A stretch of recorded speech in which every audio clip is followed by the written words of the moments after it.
Hello, ladies and gentlemen. Thank you for joining us here at Rideau Carleton this evening. It's a beautiful night for some live racing from the nation's capital. We've got 10 races coming up. Post time for race 1 at approximately 6:30 on race night number 45 of the 2025 meet.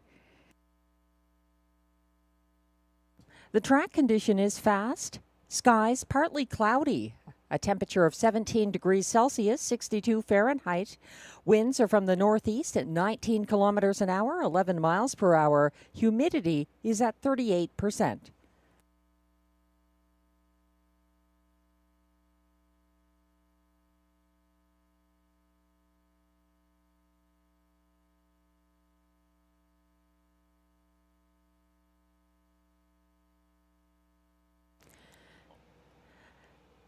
We do have quite a few changes on tonight's card, so pay close attention. We'll be passing them along as well as any updates throughout the program. So race 1, there's an equipment change on the 2. Great time by Emma. Remove Murphy blind left. Also the 6, Winsun Hudson. Change the driver from Marie-Claude Auger to Ryan Guy. Ryan Guy is the driver to be announced on number 6, Winsun Hudson in race 1.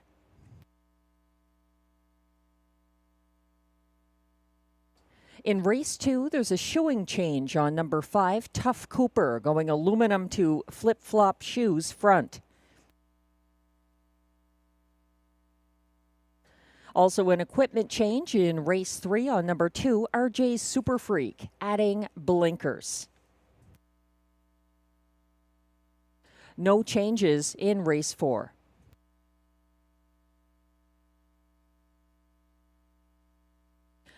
There were 2 changes, both affecting the same horse in race 5. That horse is the 5, Red Cape Party. Changed the driver from Claude LaRose to Richard Simard, driving the 5, Red Cape Party, who also gets a bridle change going blind to blinkers.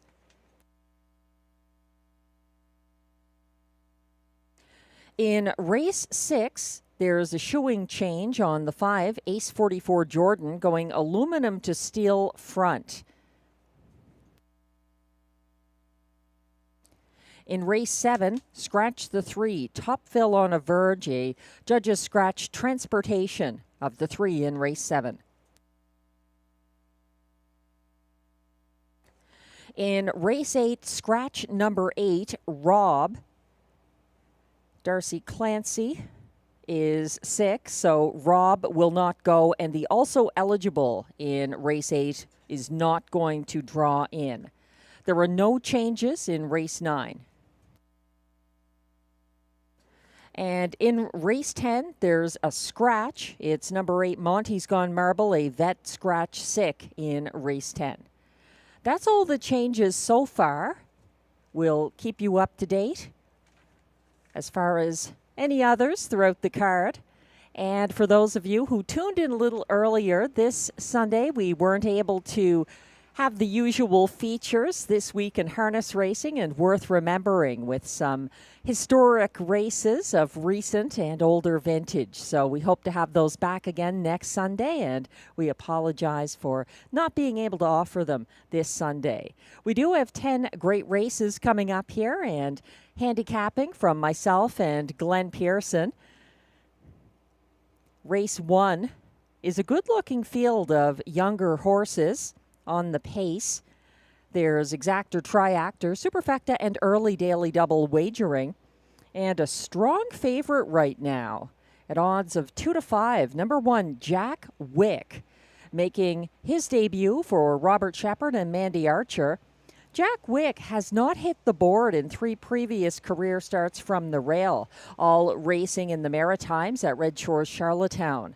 Jack Wick was parked first over on August 14th, and he broke starting from the rail on July 12th at Charlottetown. He's up in class after his back-to-back fastest 2 miles of his career. Back-to-back 156 and 2 performances on the half-mile track at Charlottetown. He's got rail advantage here, and he's the 2-5 favorite right now, Jack Wick.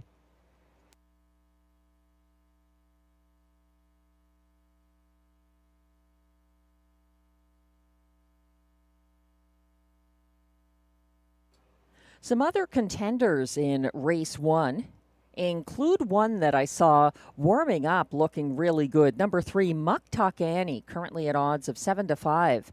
She circled the 1-5 favorite. You Wait, I'll Go First at the opening quarter here, August 24th, and cut the fractions. She had a brief duel with the pocket-pulling You Wait, I'll Go First in the stretch and held on for place in her fastest ever beaten mile of 1:55 flat.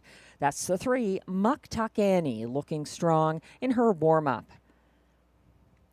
My top choice is currently 25-1. I'm not sure if that's related to the class jump, the post position, or even the driver change. There is a driver change on the 6, Winsun Hudson. Marie-Claude Auger unable to drive this one. So Ryan Guy will catch drive, number 6, Winsun Hudson. He's moving up in class after last Sunday's maiden victory for Marie-Claude Auger. Winsun Hudson overtook Biskawatch on the first turn and subsequently wired going away as the 1-9 favorite in a 4-horse field. He paced the field's co-fastest closing quarter of 29 seconds flat. We don't know how good he is yet, but that was a winning Rideau debut for Winsun Hudson. And if the 25-1 holds up, that's very generous.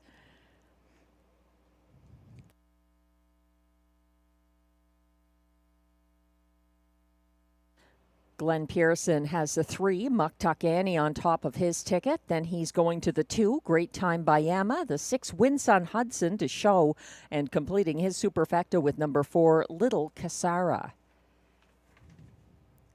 I have Great Time by Emma second in my ticket as well, and he's interesting. He's overlooked significantly here. Great Time by Emma in the picks now displayed on screen for myself and Glenn. He's the second choice in both of our tickets. He's our exactor horse, our place horse. But Great Time by Emma, 20-1 on the board. He does have an equipment change, removing Murphy blind left, and he looks good coming in. Great Time by Emma got away third from last in a larger field here, August 24th. He had a first over move in front of the grandstand. He flushed out Coastline and Better Zone on the second turn and was gapping cover along the backstretch under urging, but he had a second late move up the inside path for show, and he came home in the field's fastest last quarter of 29-2. Great Time by Emma drifting up now to 22-1. He's 1 for 6 this season, and he was gaining ground late in that most recent start. I would not leave this horse out of the exactor or try here. He's the second choice, as mentioned, for Glenn and myself. We see our tickets a little bit differently, but he factors in. Glenn's top choice again, the 3, Muck Tuck Annie. Guy Gagnon driving the Mandy Archer trainee, who was second to the favorite You Wait, I'll Go First on the 24th. And I've got the 6, Winsun Hudson, stepping up in class, but looking quite good in that start here on August 31st for Marie-Claude Auger from an inside post position.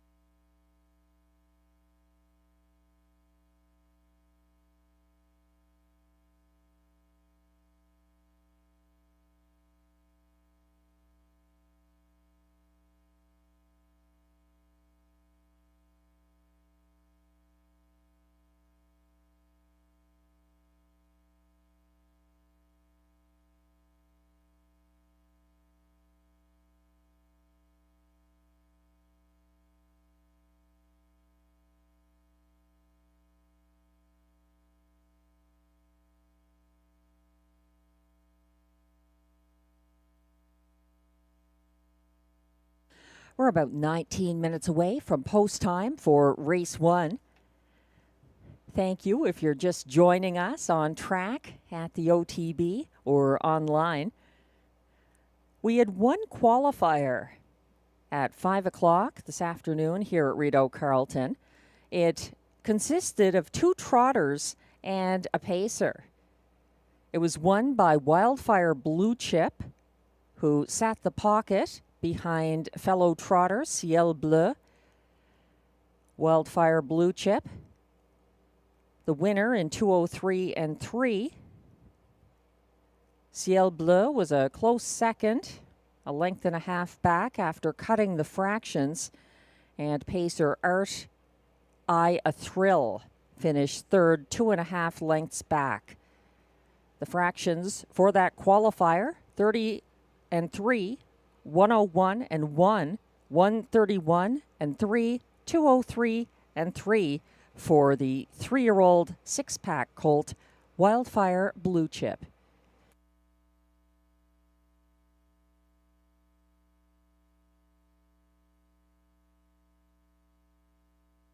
We have another update as well in the Saturday night on track only free-to-play handicapping contest last night.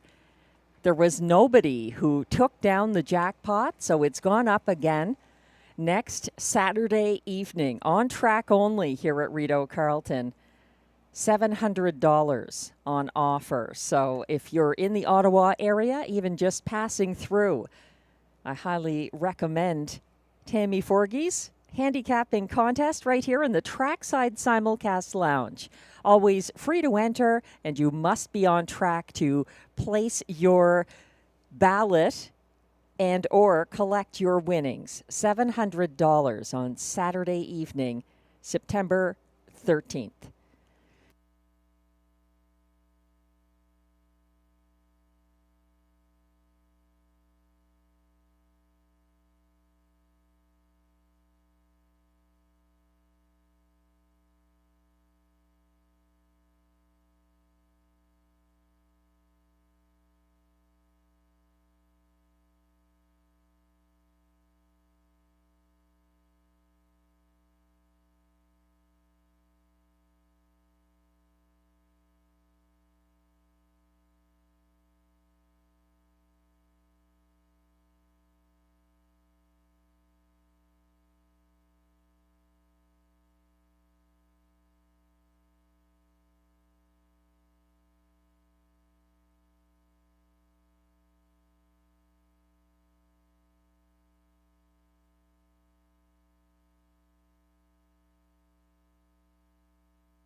If you're arriving at the track, take note the snack bar inside the grandstand facing the track remains open during live race cards here at Rideau Carleton. And Mr. Lucky's upstairs in the grandstand has reopened with dining options, self-serve machines, and great views on race nights.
We have another driver change to announce a little further on in the card. Race 8, number 9, State News, changed the driver from Antonio Vecchio to Kenneth McFarland. Again, that is a driver change in race 8 on number 9, State News. Changed the driver from Antonio Vecchio to Kenneth McFarland.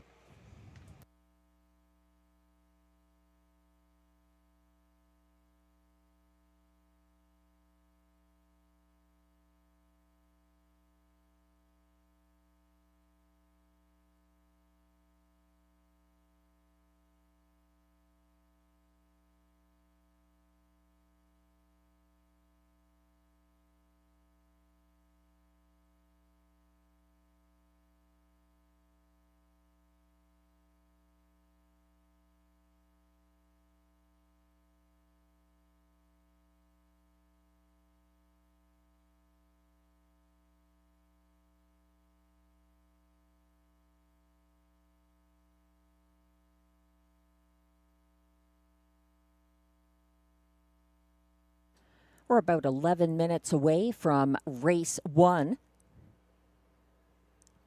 Coming up here at Rideau Carleton, the tote board has shifted slightly.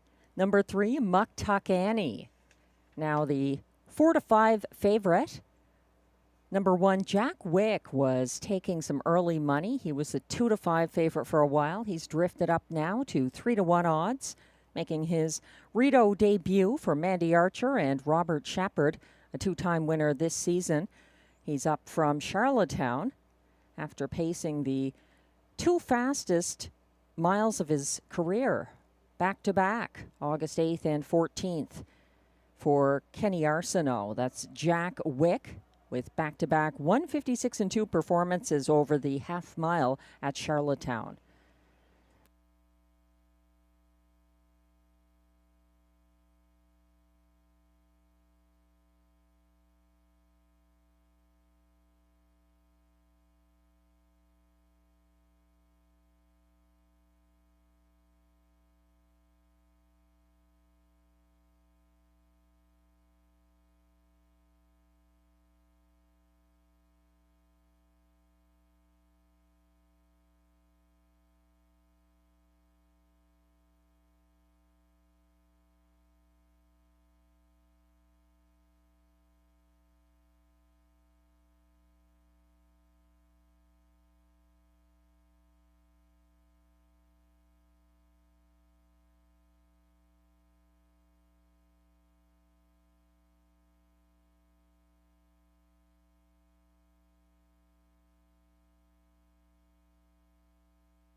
The AGCO judges have also informed me about another scratch coming up later in the card in race 6. It's number 4, Got No More, a judge's scratch, as the 4 is out of race 6.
If you're just joining us here tonight at Rideau Carleton, whether online or on track or at the OTB, thank you. We continue with live racing on Wednesday evenings at 6 p.m. right up until the end of November. The Sunday races continue with a 6:30 p.m. post time right up until the end of the meet on December 14th.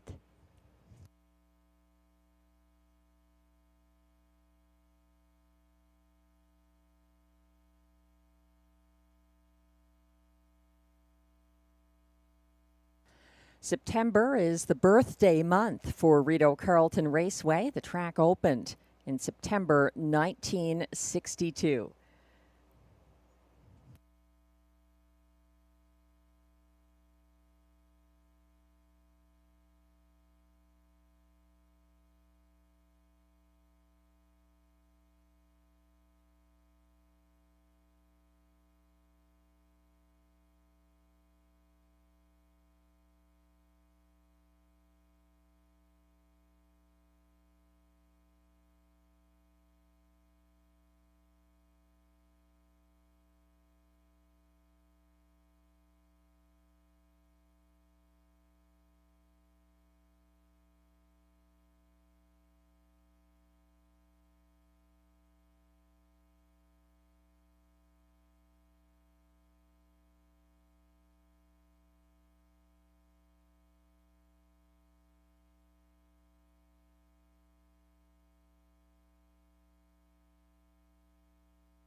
We're 3 minutes away from post time for race 1 tonight at Rideau Carleton. In case you're just tuning in or just joining us, there have been a couple of changes in race 1.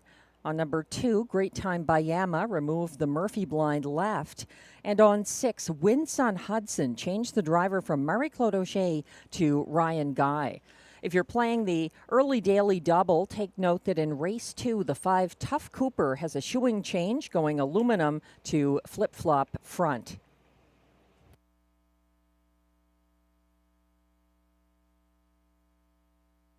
Race 1 has exactor, triactor, superfecta, and early daily double wagering.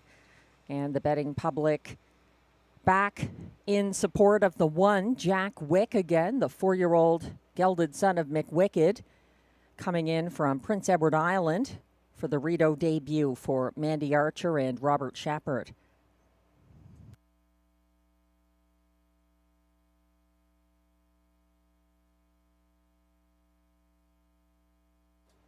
As mentioned, Jack Wick has started from the rail on the half-mile track at Charlottetown 3 times in the past and has not won from that post position.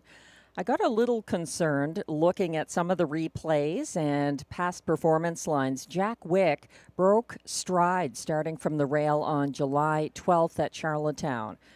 He's up in class here, but after some fast performances at Charlottetown, and he might like the bigger track. We're about to find out in race 1.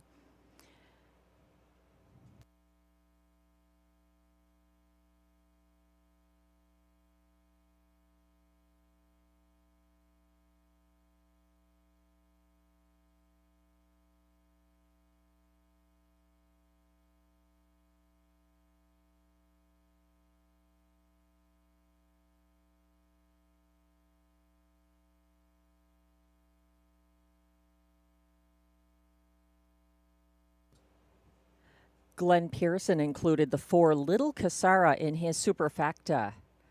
I had her in my ticket, but I ultimately took her out, and I'm wondering if it was a good move or not. She has post 4 here for Clark Stacey and Kara Stacey. Little Casara was first off the gate on August 24th, in line to Clark Stacey, and sat single file third behind the pace-setting Muktuk Annie to the second turn. She got caught in and shuffled back past the half and was loose late, getting out sprinted in the stretch for show by Great Time Bayama. She did equal her second fastest beaten mile, though, pacing an individual 1:55 and 4 mile that race. Little Casara, currently at odds of 12-1.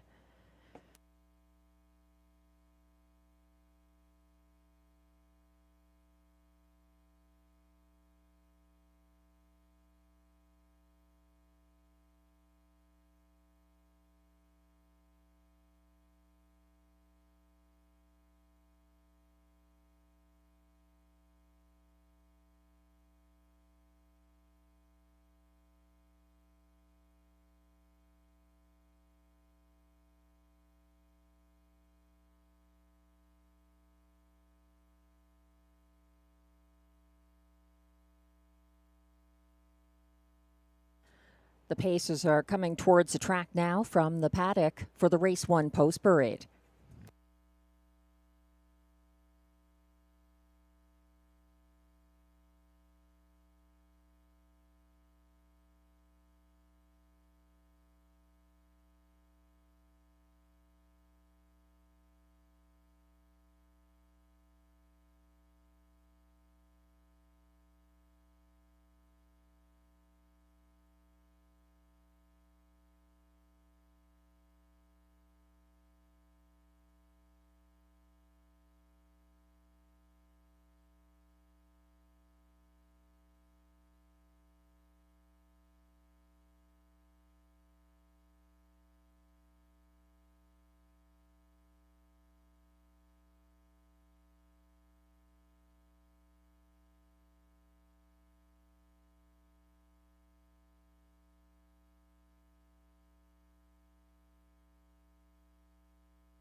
Here come the Race 1 Pacers, non-winners of $8,000 lifetime, allowances for fillies and mares. Also eligible, $20,000 claimers for non-winners of $15,000 lifetime. The purse is $5,800.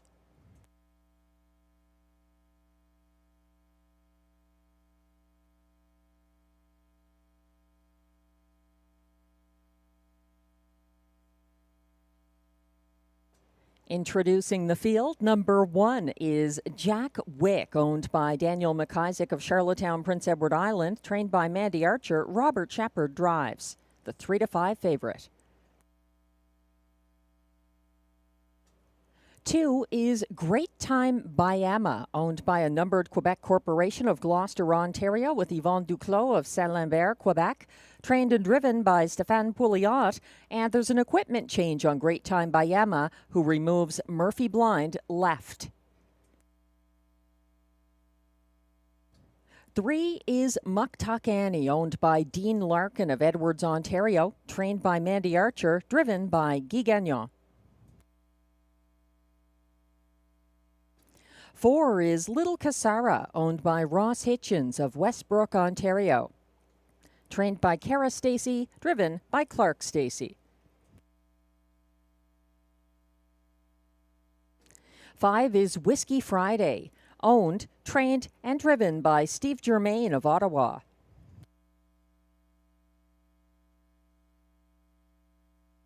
And completing this field from post 6, Wind Sun Hudson, owned by Jean Laroche, with André Pelletier of Quebec, trained by Eric Milot. And there's a driver change from Marie-Claude Auger to Ryan Guy on number 6, Wind Sun Hudson. That's your field for upcoming race 1 with exactor, triactor, superfecta, and early daily double wagering. Good luck.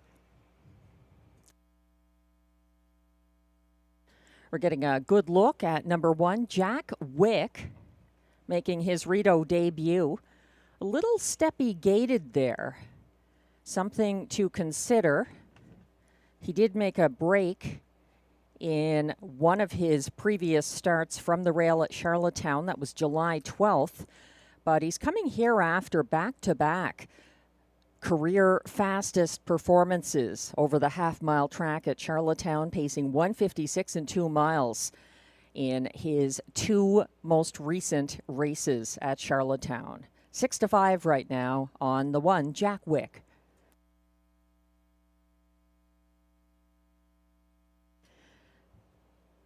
The favorite is once again number 3, Muck Tuck Annie, who cut the fractions August 24th, playing a game of give and go with the 1-5 favorite You Wait, I'll Go First, who ultimately stung her in the stretch, but she did hold on for place in her fastest ever beaten mile of 1:55 flat. Lots of respect for number 3, Muck Tuck Annie.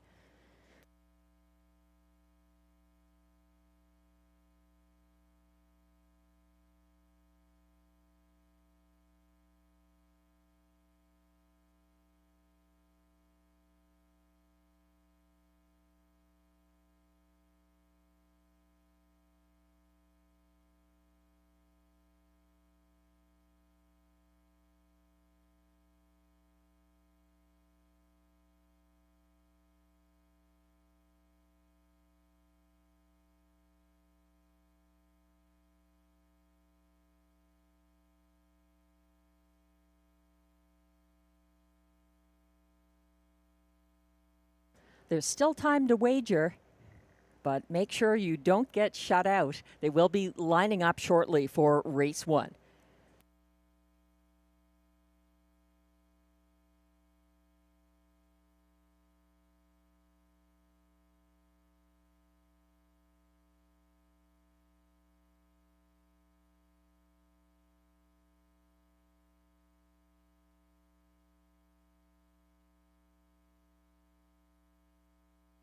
The starter has called the field for race 1. This is your last opportunity to play the early daily double at Rideau Carleton.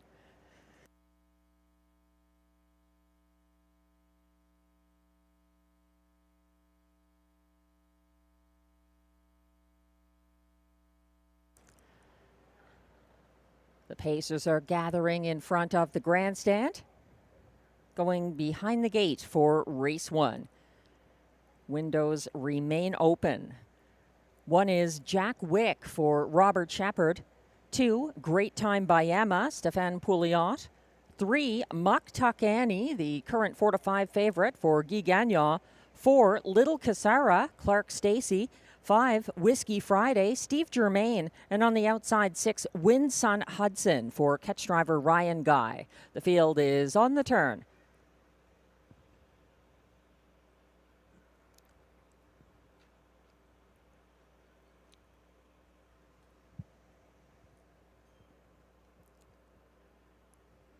Starting gate has entered the backstretch. And they're quickly approaching the start for race 1. They're off and pacing and pushing the gate away. Muck Tuck Annie for Guy Gagnon, leaving aggressively on her outside. Little Casara getting away well, settling into the pocket now for Clark Stacy. Gapping slightly, getting away third. That's Great Time by Emma. And then in fourth, Jack Wick is gapping slightly at the moment. He's followed by about 3 lengths back. Fifth place, Whiskey Friday. And trailing the field right now, Win Sun Hudson to the 28 flat opening quarter. Leading the way, that's Muck Tuck Annie, keeping just over a length ahead of the pocket sitting Little Casara. Tightening up from third, Great Time by Emma.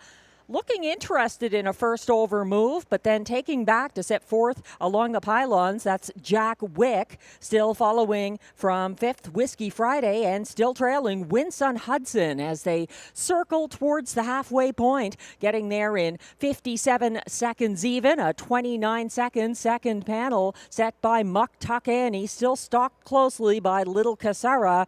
It's about 3 lengths back to a first over Jack Wick, advancing into third outside of Great Time by Emma. Now fourth along the inside, fifth, and tightening up on the inside there, Whiskey Friday. Second over, but gapping cover and going wide, approaching 3/4, Win Sun Hudson. 125 flat to 3/4. Muck Tuck Annie facing a first over challenge from Jack Wick, approaching the top of the stretch. Still following closely from third, that's Little Casara, and they're turning for home. Jack Wick drawing alongside Muck Tuck Annie, and they're duking it out down the stretch. Muck Tuck Annie on the inside. Jack Wick is drawing clear for Robert Shepard to take race 1. Jack Wick gets the win over Muck Tuck Annie, Little Casara, and Great Time by Emma. 154 flat.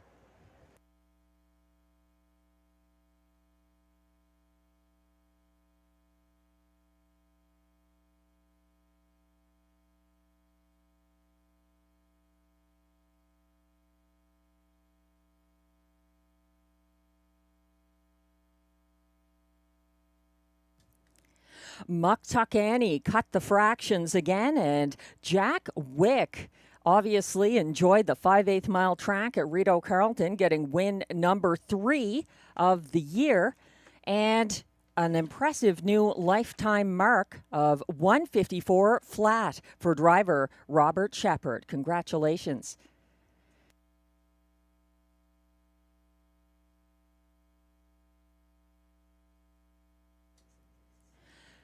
The unofficial top 4 finishers are now posted for race 1. 4 to 5 favorite at the last flash. Number 1, Jack Wick, the race winner for Robert Shepard. Over 3, Muck Tuck Annie. Second, 4, Little Casara was third at odds of 25 to 1.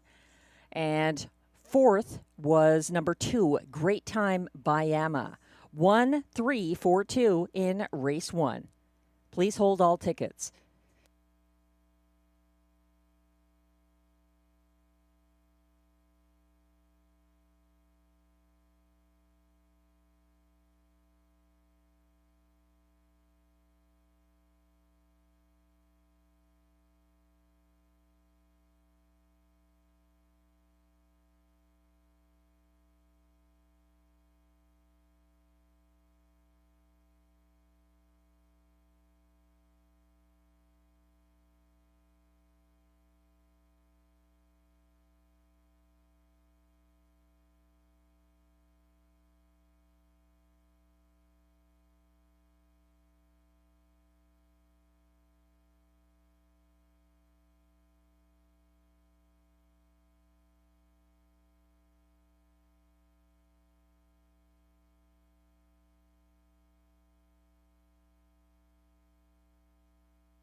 When a horse comes up from the Maritimes, sometimes they improve on the 5/8 mile track here at Rideau Carleton.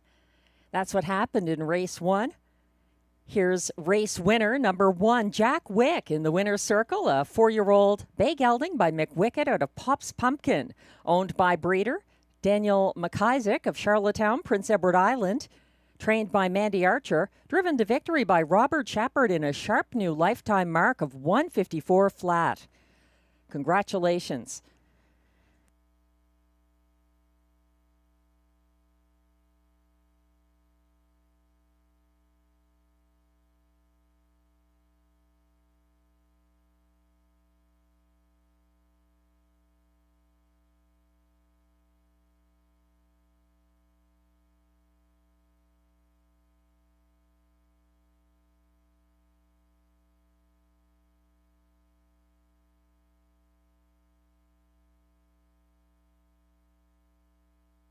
Race 1 is now official.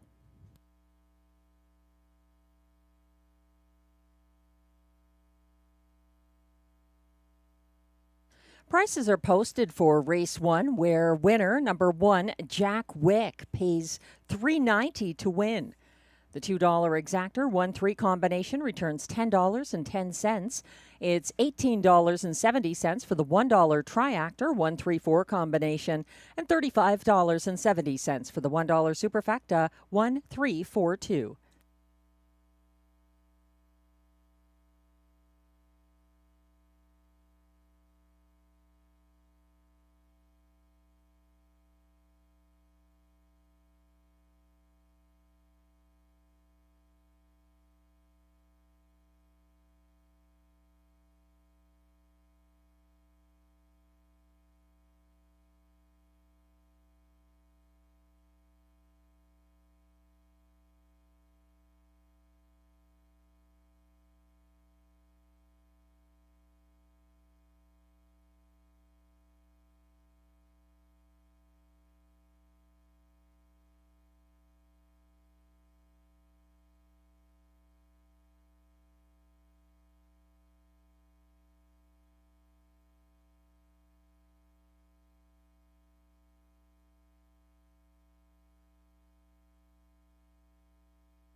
The race 1 rundown is now posted. 4-5 favorite, number 1, Jack Wick, took a new mark for driver Robert Shepard in his Rideau debut. The 2, Great Time by Emma, finished 4th. 3, Muck Tuck Annie was 2nd. 4, Little Casara was 3rd. 5, Whiskey Friday finished 5th. And 6, Winsun Hudson encountered issues late in the mile and did not finish. From the top down, your program should read 1-4-2-3-5 DNF.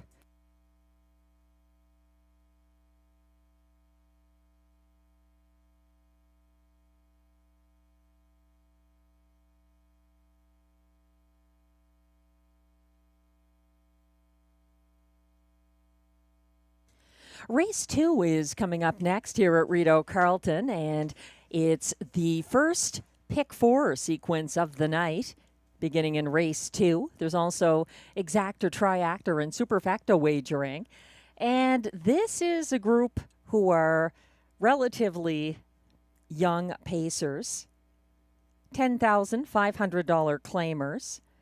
Some of them actually are not that young. Some of them are, I guess you could just say, the class $10,000, $10,500 claimers, I should say. I'm going 3 deep here in any case. The one Wall Street Belle, 5-2 right now, coming in from Mohawk for trainer-driver Guy Gagnon. 5 wins this season, looks very good. I did not want to single this one in the Rideau debut. The 3 Beach Cowboy has been very good, missing by a nose. Last Sunday, almost caught Tignanello at the wire for driver Steve Germain. This time, Robert Shepard hoping to go back-to-back after winning race 1. And then the 6 88 Fingers Louis for Ryan Guy, 15-1 right now, is a relative long shot who closed for show last time. The betting favorite at odds of 6-5 is number 5 Tough Cooper for trainer Steve Bellil and driver Sylvain Lacaille, who's had some good luck and good drives here recently. I would consider swapping the 5 in for one of my 3 horses in race 2. He's got a shoeing change, that's why. A late shoeing change, aluminum to flip-flop up front on 5 Tough Cooper in race 2. In race 3, I think it's between the 1 Fox Hunt and the 2 RJ's Super Freak, who adds blinkers in race 4, using 3 horses there. The 6 Day Delight in search of another win. Also the 5 Greystone Watchman, extraordinary since coming back to Rideau Carleton from Georgian Downs on July 30th for Guy Gagnon. He hasn't missed the Superfecta, and he's won half of his starts here. And then also in race 4, I think the 2 Early Action moving down the class ladder from the preferred for Mandy Archer and Robert Shepard is a strong possibility. Trying to close this out in race 5. This is an 8-horse field. I'm using the 1 All-Star Playboy for Robert Shepard and Mandy Archer. After some overland trips at other tracks, he might like it here from the inside post. The 6 Mockart in Motion, a strong closer with Sylvain Lacaille keeping the catch drive for trainer Stéphane Meyer. Also the 3 Make It Come True. Guy Gagnon trained and driven with 2 wins this season. He's got some class relief and a helpful post. And the 7, Lady for Dollar, back in line to Marie-Claude Auger for trainer John McMillan. They've teamed up together and done well at this track. So that's a $14.40 ticket, a 20-cent pick 4, beginning here in race 2. Good luck in your wagers.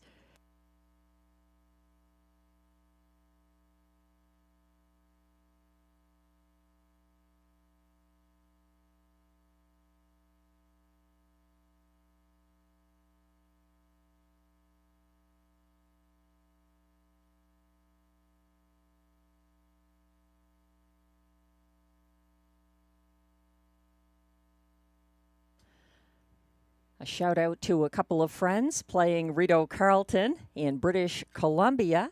Jose, who plays this track and had a good day wagering recently.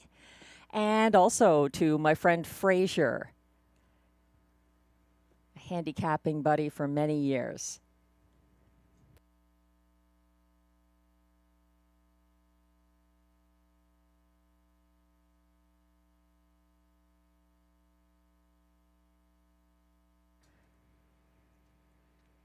As we wait for the horses to come on track for the race 2 post parade, favoritism has shifted as expected to the 1 Wall Street Belle, who was a winning 8-5 favorite, who sprinted to the lead off the gate August 19th at Woodbine Mohawk Park and opened up on the front end for James McDonald. Wall Street Belle got overtaken by Opulent Dragon before the half and then pulled the pocket in the stretch, edging ahead in the final strides over the good surface to win as 8-5 favorite. This is Wall Street Belle's Rideau debut for Guy Gagnon after a claim. 6-5 favorite has the rail here, Wall Street Belle. Also getting some attention at odds of 8-5, number 3, Beach Cowboy, a class dropper, who got away single file 4th for driver Steve Germain behind the pace-setting favorite Tignanello in a Coville Cup race last Sunday. Beach Cowboy tipped first over on the backstretch and missed by a nose. He came home in the field's co-fastest last quarter of 29-2. And Beach Cowboy is reunited with Robert Shepard aboard for a place finish in the Hard Rock and Summer Claiming Series final with Beach Cowboy.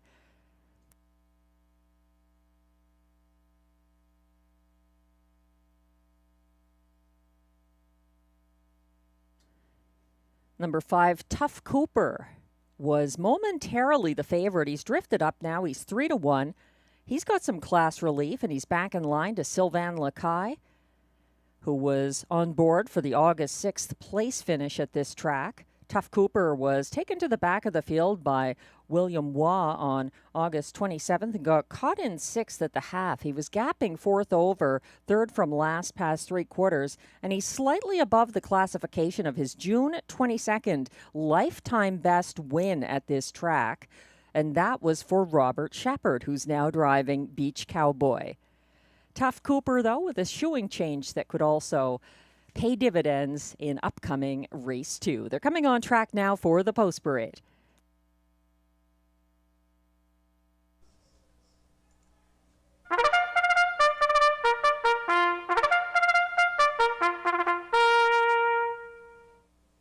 Here come the race 2 pacers. They are $10,500 claimers racing for a purse of $6,600.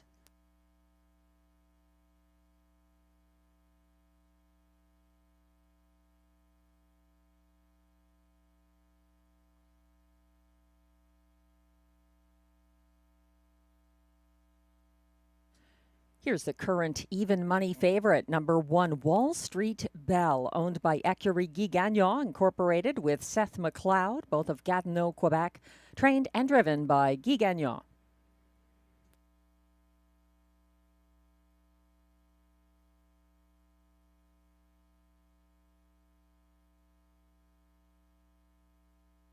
Number 2 is Surratt Hanover, owned and trained by Denis Maisonneuve of Gatineau, Quebec, driven by Pascal Berube. 3 is Beach Cowboy, owned and trained by Robert Bernicki of Lange-Gardienne, Quebec. Robert Shepard drives.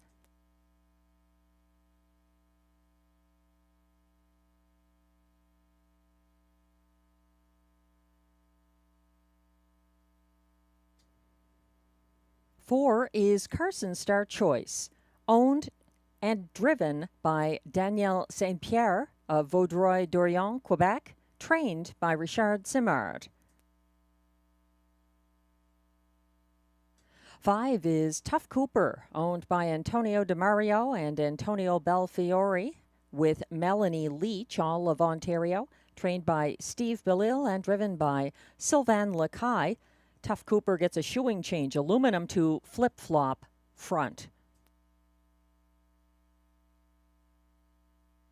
And completing this field from post 6, 88 Fingers Louie, co-owned by trainer-driver Ryan Guy with Sharon Christie, both of South Mountain, Ontario.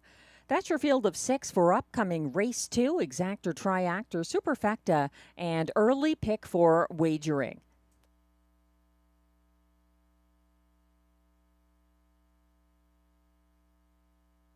We're getting a good look at Wall Street Belle. This one was a recent claim at Woodbine Mohawk Park, August 19th, and is now making a Rideau Carleton debut for trainer-driver Guy Gagnon. Already a 5-time winner this season from 19 starts. Wall Street Belle fought back for a victory in that most recent start over a good track at Mohawk. The track is a little different here, the stretch a bit shorter, and just a different configuration, 5/8 mile versus 7/8 mile, but he's in good hands. Wall Street Belle, the 5-year-old gelded son of Shadow Play, with Guy Gagnon.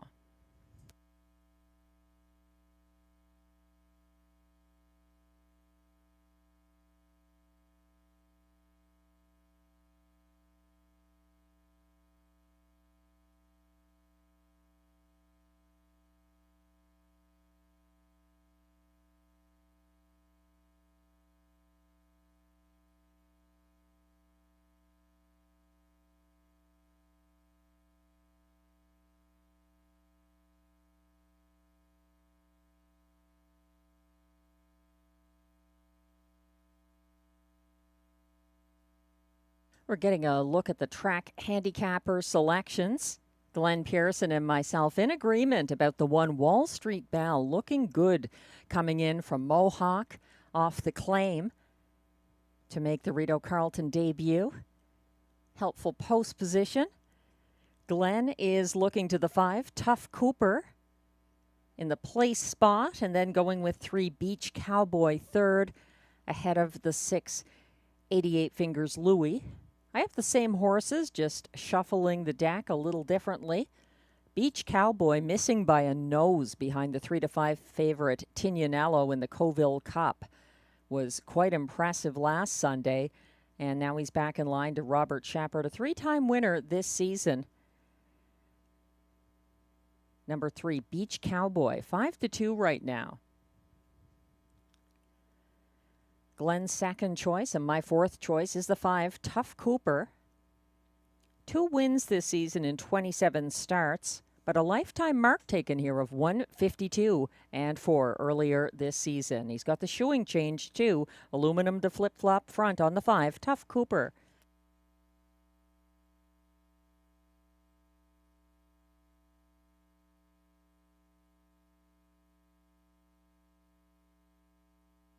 There's still a little time left to get your pick 4. Don't get shut out. The early pick 4 starts here. For a lot of people, it's a single of the 1, Wall Street Belle, in this first leg of the early pick 4. The starter has called the field, and they're lining up now. 1 is Wall Street Belle, the current 1-2 favorite for Guy Gagnon. 2, Surratt Hanover, Pascal Berube. 3, Beach Cowboy, Robert Shepard. 4, Carson Star Choice, Danielle St. Pierre. 5, Tough Cooper, Sylvain Lacaille. And on the outside, 6, 88 Fingers Louie for Ryan Guy. The field is on the turn. Wall Street Belle catching up to the rest and now in position behind the gate.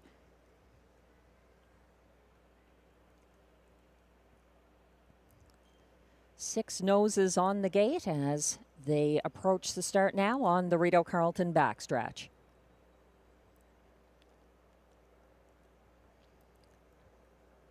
They're off and pacing, dropping to the back of the field. Tough Cooper and 88 Fingers Louie, and striding to the front, Wall Street Belle for Guy Gagnon, under immediate pressure from the 3 wide Carson Star Choice for Daniel St. Pierre, who's out there first over in second now and pressing the pace with Wall Street Belle in command on the inside. Watching and waiting from third, that's Surratt Hanover en route to the opening quarter, and it's a quick one of 27 and 2. Still parked Carson Star Choice, now under tight lines, looking to find some room behind the top 2 perhaps, as Wall Street Belle continues to lead for Guy Gagnon in second. Carson Star Choice has no choice but to continue on. Surratt Hanover now sitting third along the inside. Second over from fourth, that's Beach Cowboy on the second turn.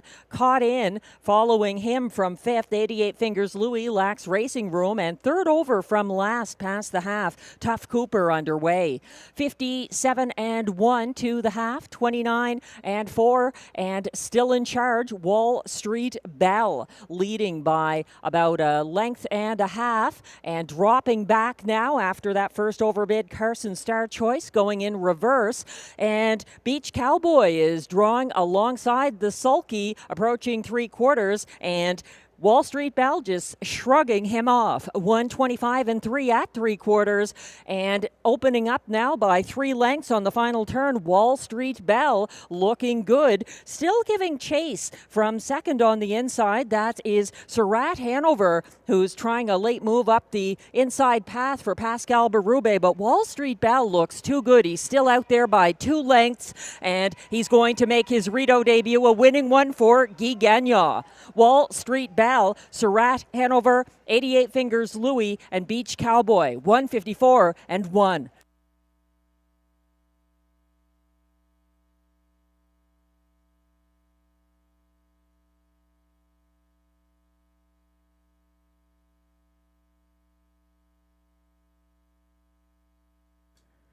Wall Street Bell, a winner at first asking, ringing the bell for Guy Gagnon, striding away from challengers down the stretch. It was a battle for place behind Wall Street Bell. Surratt Hanover getting the ground-saving trip and appearing to hold off the late-charging 88 Fingers Louis in that battle behind winner Wall Street Bell.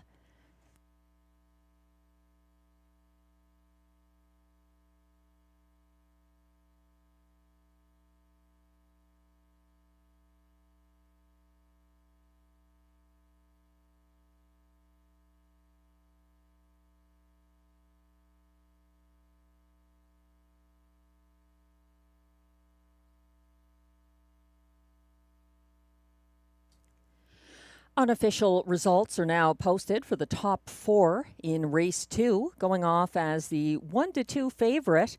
Number 1, Wall Street Bell gets the win for Guy Gagnon.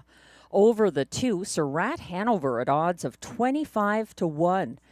Well handled by Pascal Berube and holding off number 6, 88 Fingers Louis at 30-1, charging late to finish third ahead of the 3, Beach Cowboy, who completes the superfecta, finishing fourth. 1-2-6-3 in race 2. Please hold all tickets.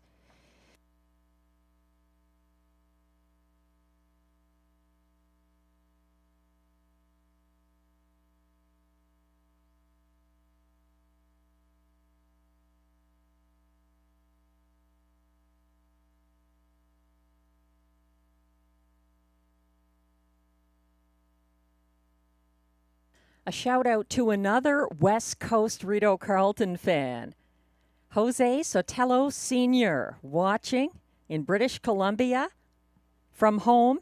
All the best as you play Rideau Carleton and enjoy the races tonight. Thanks for tuning in.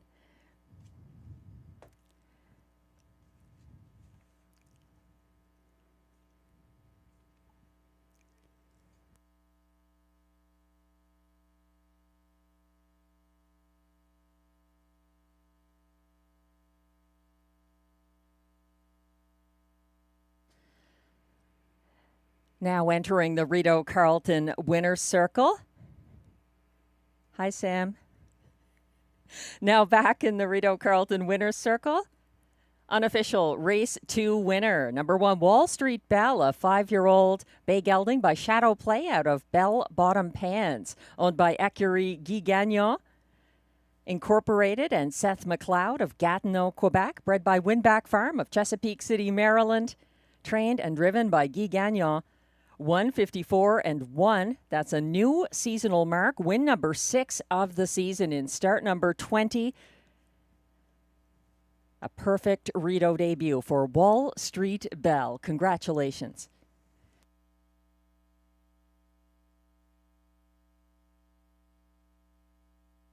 And race 2 is now official.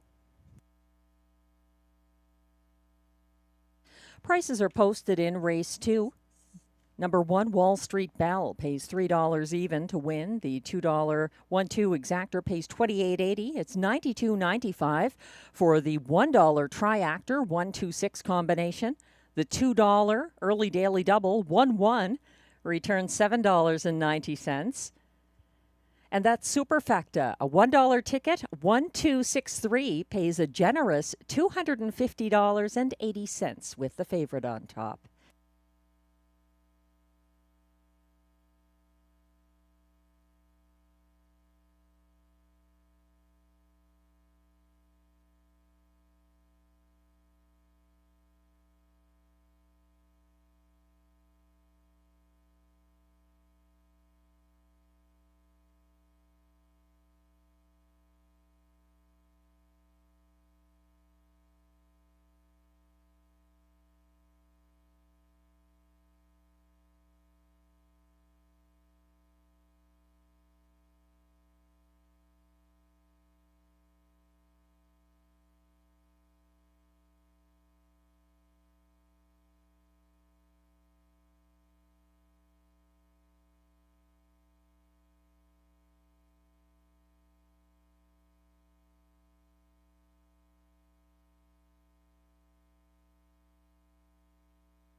The race 2 rundown is now on screen. 1-2 favorite number 1, Wall Street Belle, victorious for Guy Gagnon.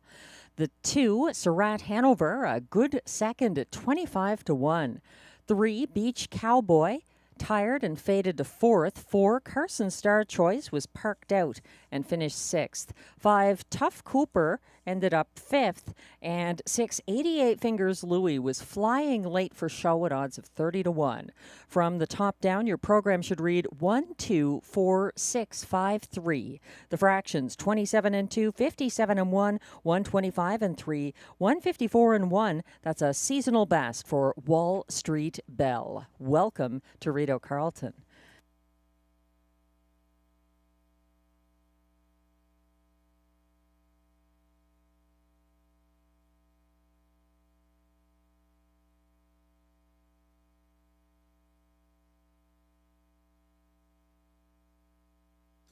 Race 3 is coming up next. There's only one change in this race. It's an equipment change on my top choice, the 2, RJ's Super Freak, who adds blinkers and opens at odds of 2-5.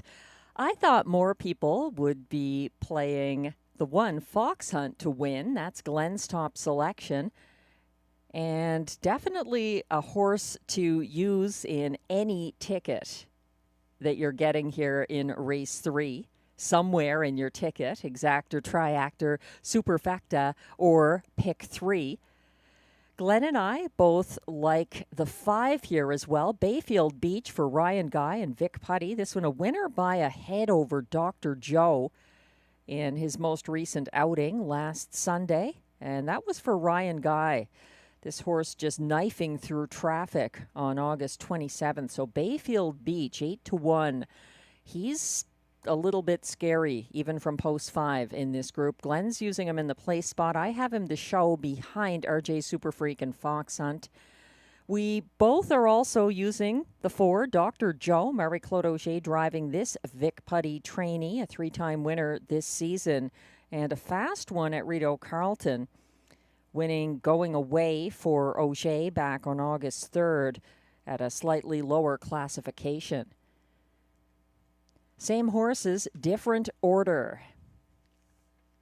The current favorite, 3-5, RJ's Super Freak from post 2, Robert Shepard for Eric Lafleur, and a 4-time winner this season. He's moving down the class ladder since his time in the preferred handicap. Let's see what he can accomplish in upcoming race 3. The horses are now approaching the track for the post parade. Good luck in your wagers.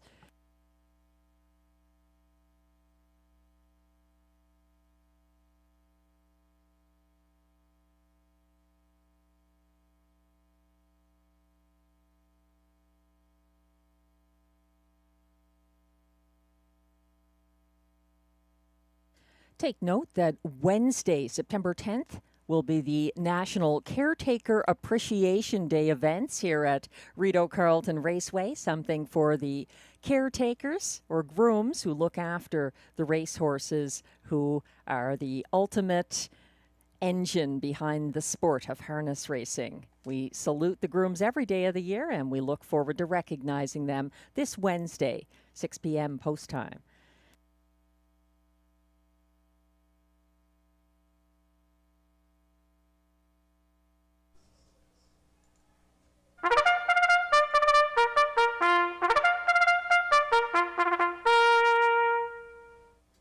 Here come the race 3 pacers, non-winners of $7,500 in their last 5 starts, or $1,100 per start in 2025. Also eligible, $25,000 claimers. They race for a purse of $8,500.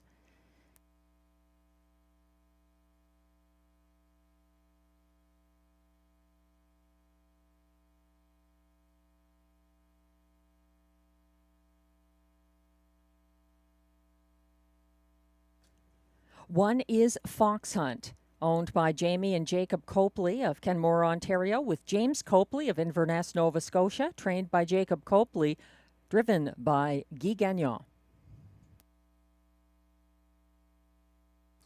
6-5, current favorite from post 2. RJ's Super Freak is adding blinkers. He is owned by trainer Eric Lafleur and co-owner Michel Blais, both of L'Ange Gardien, Quebec. Robert Shepard is in the bike. Here's the 3, Arizona Jackson, owned by trainer Cara Stacey and driver Clark Stacey, both of Lansdowne, Ontario.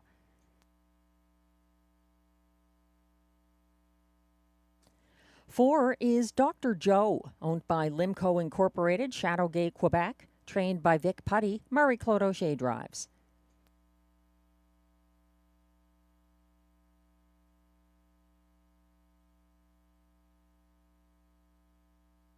And now stepping on track, the last horse in this 5-horse field, number 5, Bayfield Beach, owned by Gordon MacDonald of Ontario with Christopher Boland of Newfoundland, Howmack Farms Limited of Prince Edward Island, and Limco Incorporated, Quebec. Trained by Vic Putty, Ryan Guy drives. That's your field for race 3. There's Exactor, Triactor, Superfecta, and Pick 3 wagering.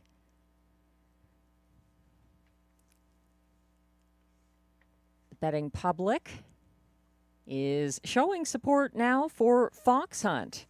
3-5 from the rail. We're getting a look at him now. Fox Hunt worked to clear leader Stonebridge Hermes before the quarter pole Sunday and cut the fractions before getting overtaken in the stretch by Betts Beach and JJ Xavier. He's this field's only sub-152 winner this season and gets a bit of class relief. Guy Gagnon with a winner from the rail in race 2, Wall Street Belle, and he's back there again with the good-looking Fox Hunt. We've zoomed in on him. He's the 1-2 current favorite, this 6-year-old gelded son of Huntsville, a 3-time winner in 2025. He's Glenn Pearson's top selection.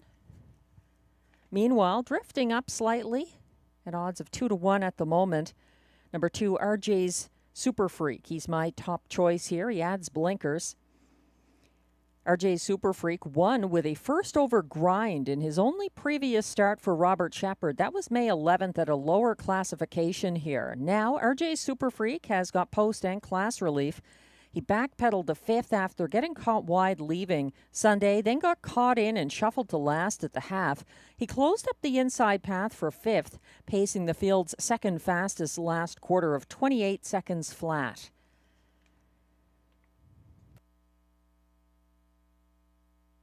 $9-2 odds on number 5, Bayfield Beach, who won on a quick turnaround class hike last Sunday. He pocketed up early behind the pace-setting Duck Dynasty and had a late move up the inside path. Then there's the 4, Dr. Joe, the beaten 9-5 favorite. Last start, he advanced first over from second last in front of the grandstand here Sunday. He got parked third along the backstretch. Dr. Joe hunted down Duck Dynasty by the top of the stretch and was stung by stablemate Bayfield Beach at the wire. Marie-Claude Auger staying loyal to the 4, Dr. Joe, 4-1 right now.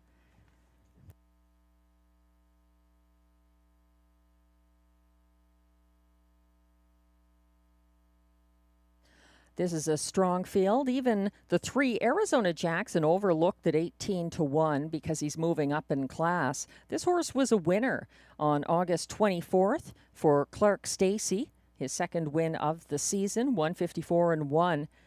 He was able to take down Perpetual Rock and Captain of Rock and Roll, a good field there at odds of 15-1. So 16-1 could be a little generous for the 3, Arizona Jackson. He's dropping slightly now. Again, he is up in class here. That, to me, is the only real deterrent. He did win for Clark Stacey and Cara Stacey on the 24th at a slightly lower level at this track.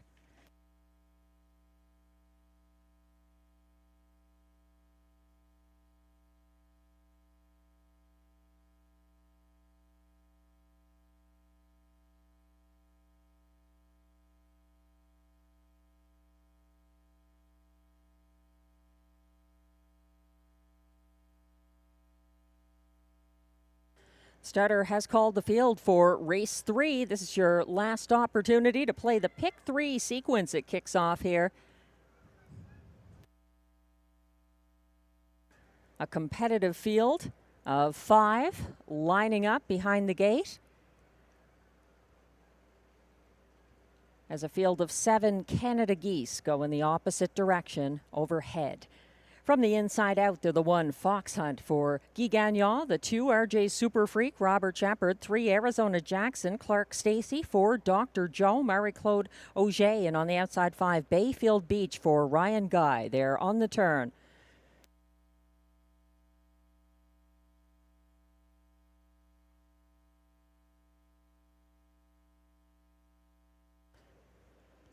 Starting gate is on the backstretch. They're all in line for the start of race 3.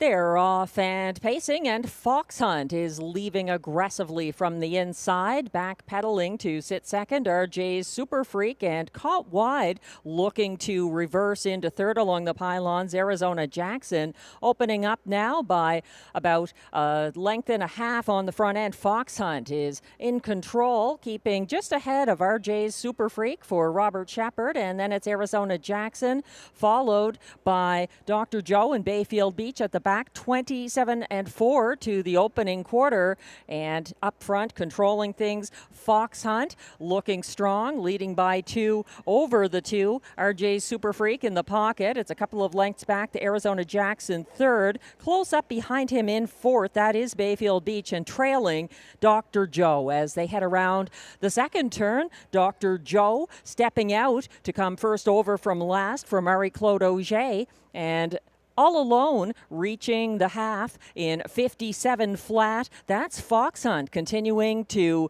lead the way on the backstretch. Sitting second now, it's RJ's Super Freak, blasting on the outside. First over into second, Bayfield Beach gaining ground rapidly for Ryan Guy, and shuffled back to third on the inside. That's RJ's Super Freak. It's a gap of about 3 lengths back to Arizona Jackson, and rough gated, taken to the back of the field. Dr. Joe out of contention, 124 2 at 3/4, and everybody is hunting Fox Hunt, and he's hunting for more at the top of the stretch, pressing the pace. First over, Bayfield Beach continues to make an argument for his case, and RJ's Super Freak looking for room up the inside path. Fox Hunt under late pressure. RJ's Super Freak turning it on up the inside, but he's not going to catch Fox Hunt. Over RJ's Super Freak for second, then Bayfield Beach and Arizona Jackson in 1:53.1.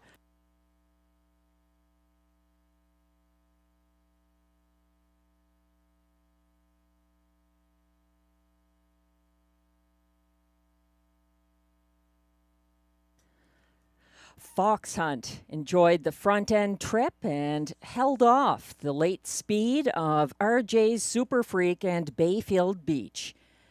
Fox Hunt in 1:53.1, back-to-back wins for Guy Gagnon.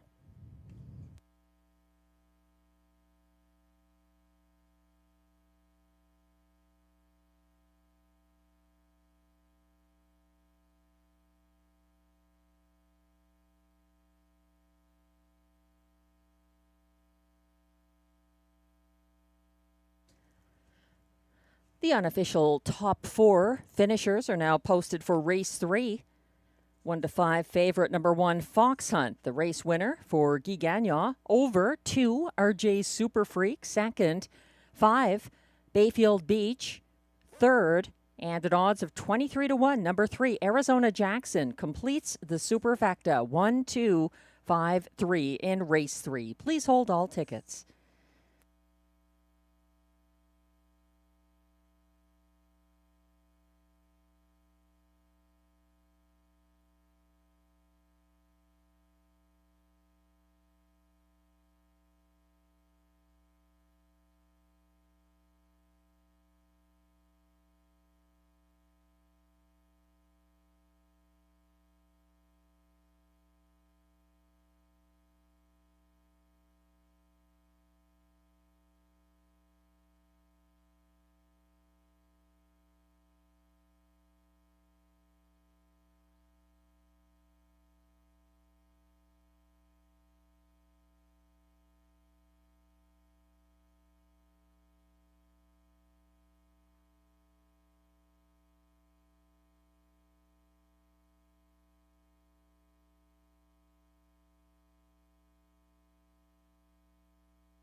Now returning to the Rideau Carleton Winner's Circle, unofficial race 3 winner, number 1, Fox Hunt.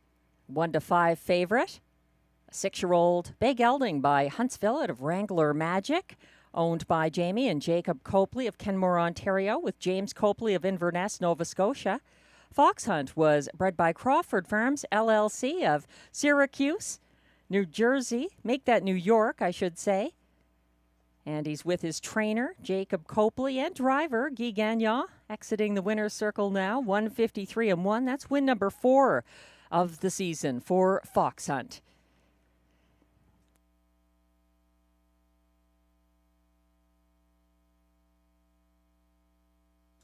Race 3 is now official.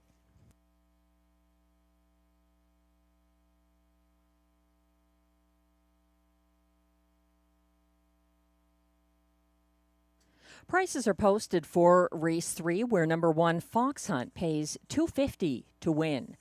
The $2 1-2 exactor pays $4.10. It's $4.95 for the 1-2-5 $1 triactor and $13.50 for the $1 superfecta 1-2-5-3 combination.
The race 3 rundown is now posted. 1-5 favorite number 1 Fox Hunt delivers for Guy Gagnon over the 2 RJ's Super Freak. Second, 3 Arizona Jackson. Fourth, 4 Dr. Joe finished 5th after getting rough gated approaching 3/4, and 5 Bayfield Beach closed rapidly for show. From the top down, your program should read 1, 2, 4, 5, 3. The fractions 27-4, 57 flat, 124-2, 153-1. The latest win for Fox Hunt, and that's 2 driving wins so far tonight for Guy Gagnon.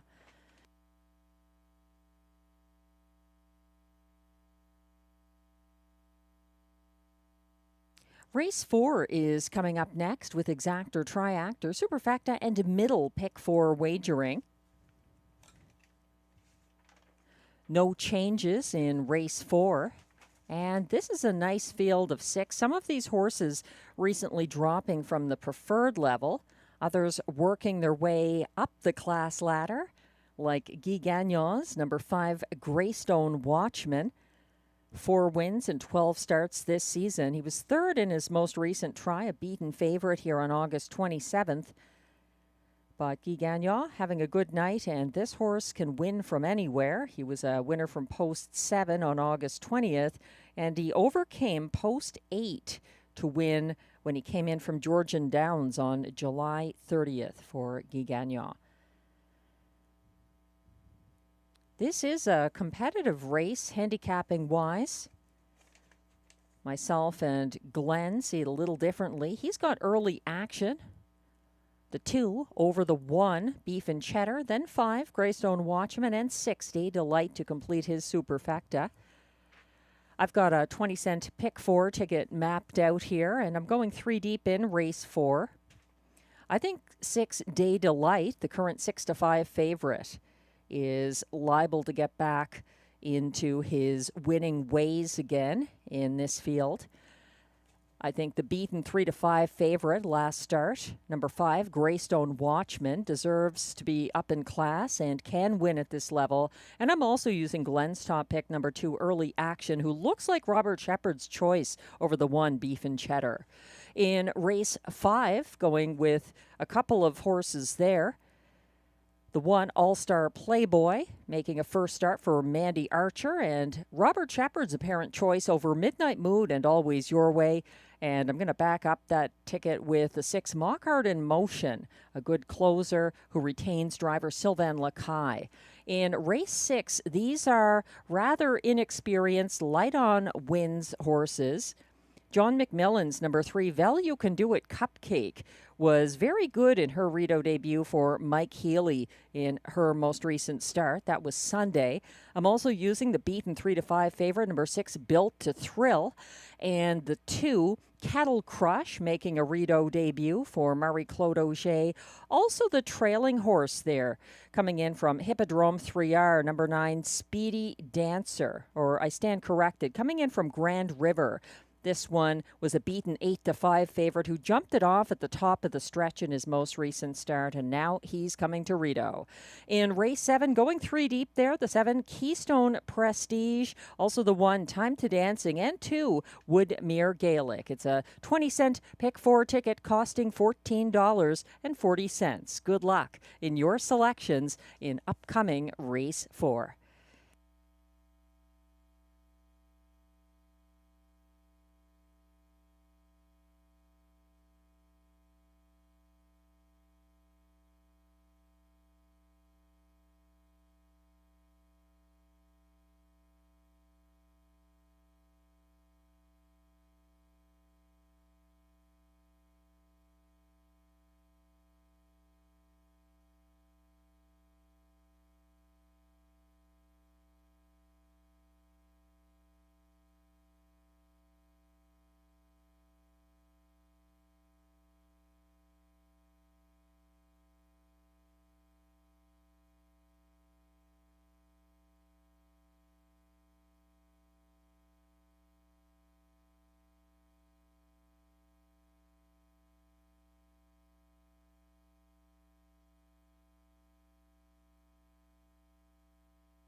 The race 4 pacers are approaching the track for the post parade.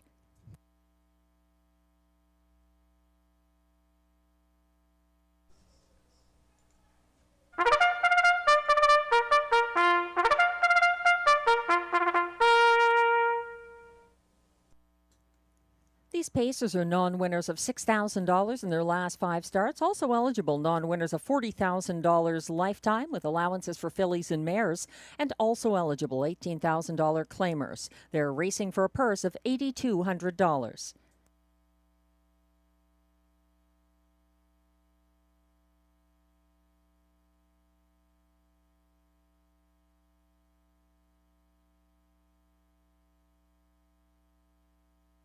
One is Beef and Cheddar, owned and trained by Wayne Catherwood of Brinston, Ontario. Clark Stacey drives.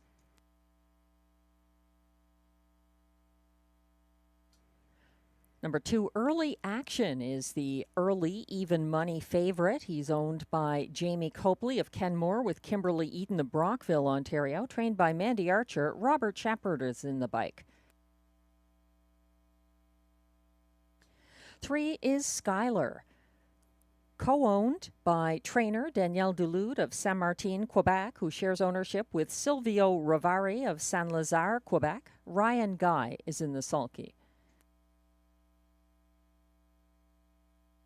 4 is Thrilling Times, owned by Gilles Plourde and trainer Karen Kroger, both of Chelsea, Quebec. Pascal Berube is in the bike.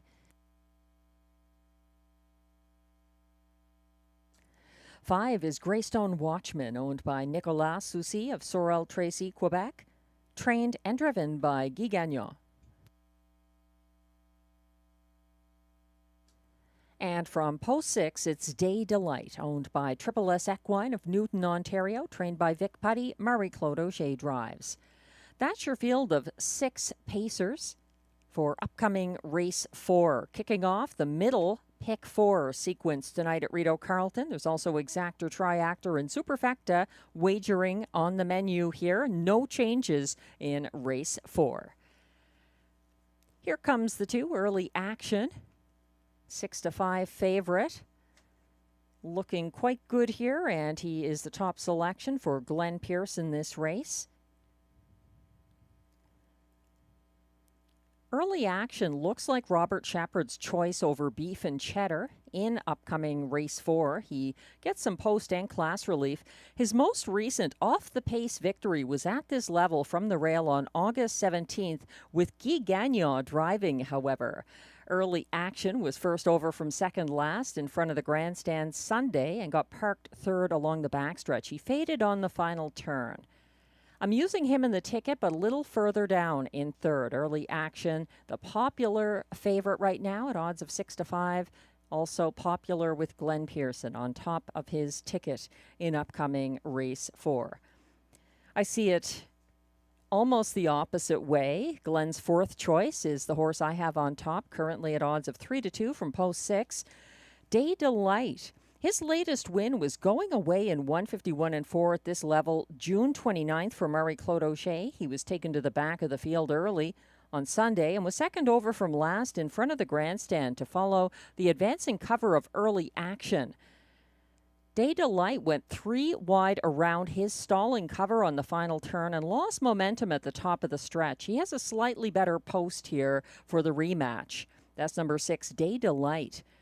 Glenn and I have the 5 in our tickets. I have him second. Glenn has him third. That's the beaten 3-5 favorite, number 5, Greystone Watchman, who cleared Love My Rockin' Bird in front of the grandstand here August 27th and cut the fractions before getting overtaken in the stretch by first over challenger Captain of Rock and Roll and getting stung for place by the fast-closing Bayfield Beach.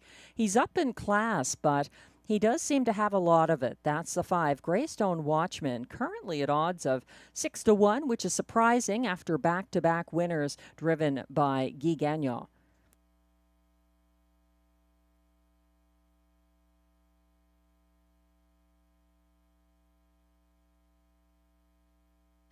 Another horse in this field who is relatively high odds, 8-1 right now on the 3, Skylar.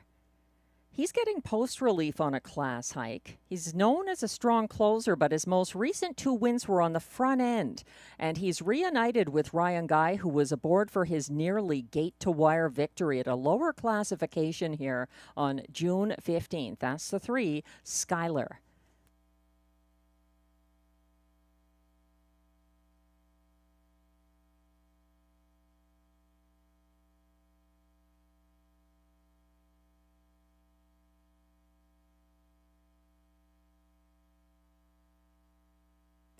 However you see it, it's time to play it.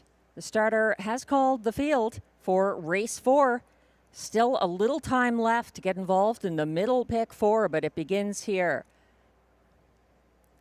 The pacers are lining up. 1 is Beef and Cheddar for Clark Stacey. 2, Early Action for Robert Shepard, the current even money favorite. 3 is Skylar with Ryan Guy. 4, Thrilling Times, Pascal Berube in the bike. 5 is Greystone Watchman for Guy Gagnon. And on the outside, 6 is Day Delight for Marie-Claude O'Shea.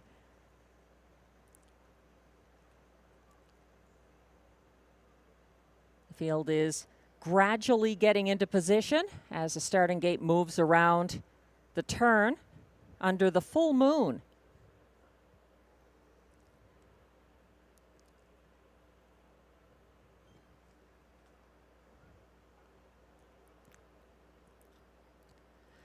They're assembled behind the gate on the backstretch and quickly approaching the start for race 4. And they're off and pacing, taken to the back of the field. Greystone Watchman getting away from the inside. That's Beef and Cheddar for Clark Stacy, under immediate threat from Thrilling Times, and Pascal Berube first over and second. Settled third behind them along the pylons. Early action and 3 wide early. Here comes Marie-Claude Auger with Day Delight seeking early control, and they're chasing after the current leader. That's Beef and Cheddar en route to the 26-3 opening quarter. Things very unsettled up front. Early action is made front for Robert Shepard and faces immediate first over pressure from Day Delight, who continues on for Marie-Claude Auger. Beef and Cheddar now sits third, first over, and advancing into fourth. That's Greystone Watchman getting underway. Shuffled to second last, Thrilling Times, and underway second over from last. That's Skylar. They reach the half in 54-4,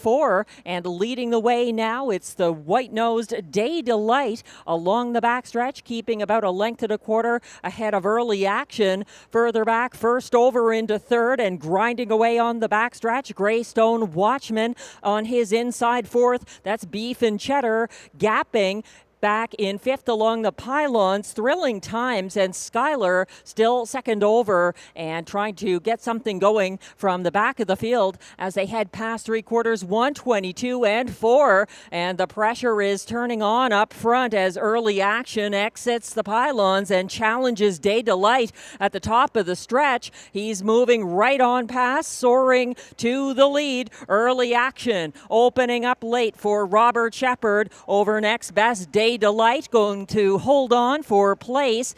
Many lengths ahead of next closest. Greystone Watchman up for show ahead of Thrilling Times, 1:51-2.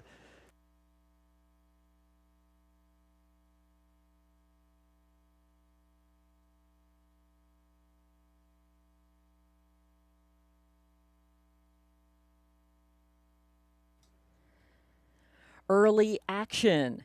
Loose late to take down the pace-setting Day Delight and open up for a 1:51-2 victory. He's equaling the seasonal best mark attained by Day Delight, actually. That's a new seasonal mark for early action, shaving over a second off of his previous best at Rideau Carleton this year.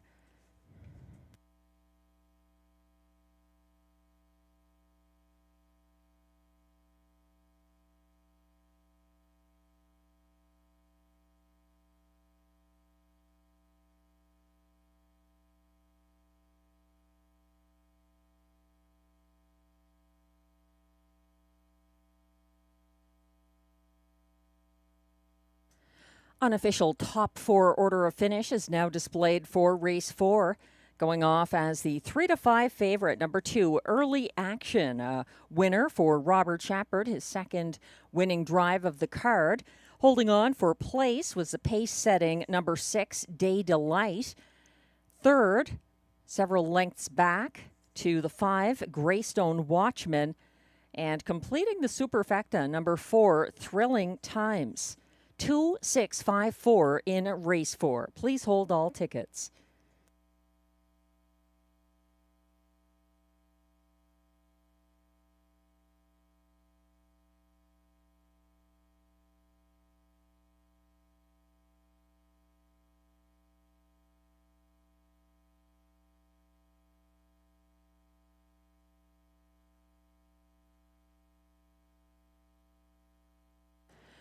Now returning to the Rideau Carleton Winner's Circle, its unofficial Race 4 winner, number 2, Early Action.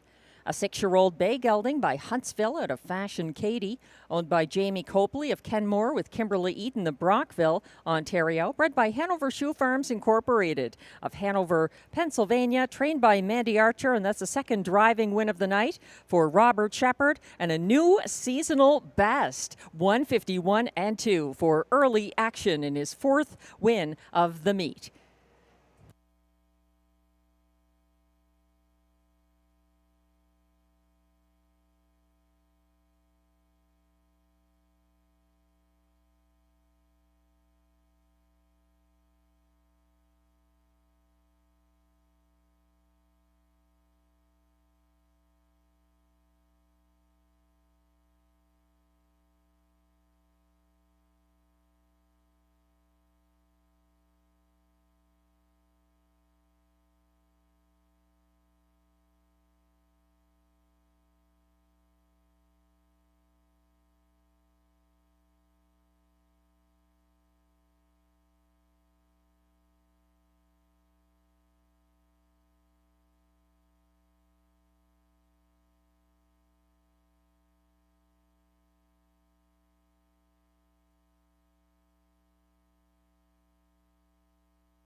And race 4 is now official. Prices are posted for race 4. Number 2, Early Action, returns $3.40 to win. The $2 exactor 2-6 combination pays $10 even. It's $28.70 for the $1 triactor 265 and $52.95 for the $1 superfecta 2654.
The race 4 rundown is now displayed. 1 Beef and Cheddar ended up 6th. 3-5 favorite number 2 Early Action, the race winner for Robert Shepard, his second driving win of the card. 3 Skylar finished 5th. 4, Thrilling Times, was 4th. 5, Greystone Watchman, 3rd. And pace setter number 6, Day Delight, held on for place. From the top down, your program should read 615-432. The fractions, 26 and 3, 54 and 4, 122 and 4, 151 and 2, a seasonal best mark for early action.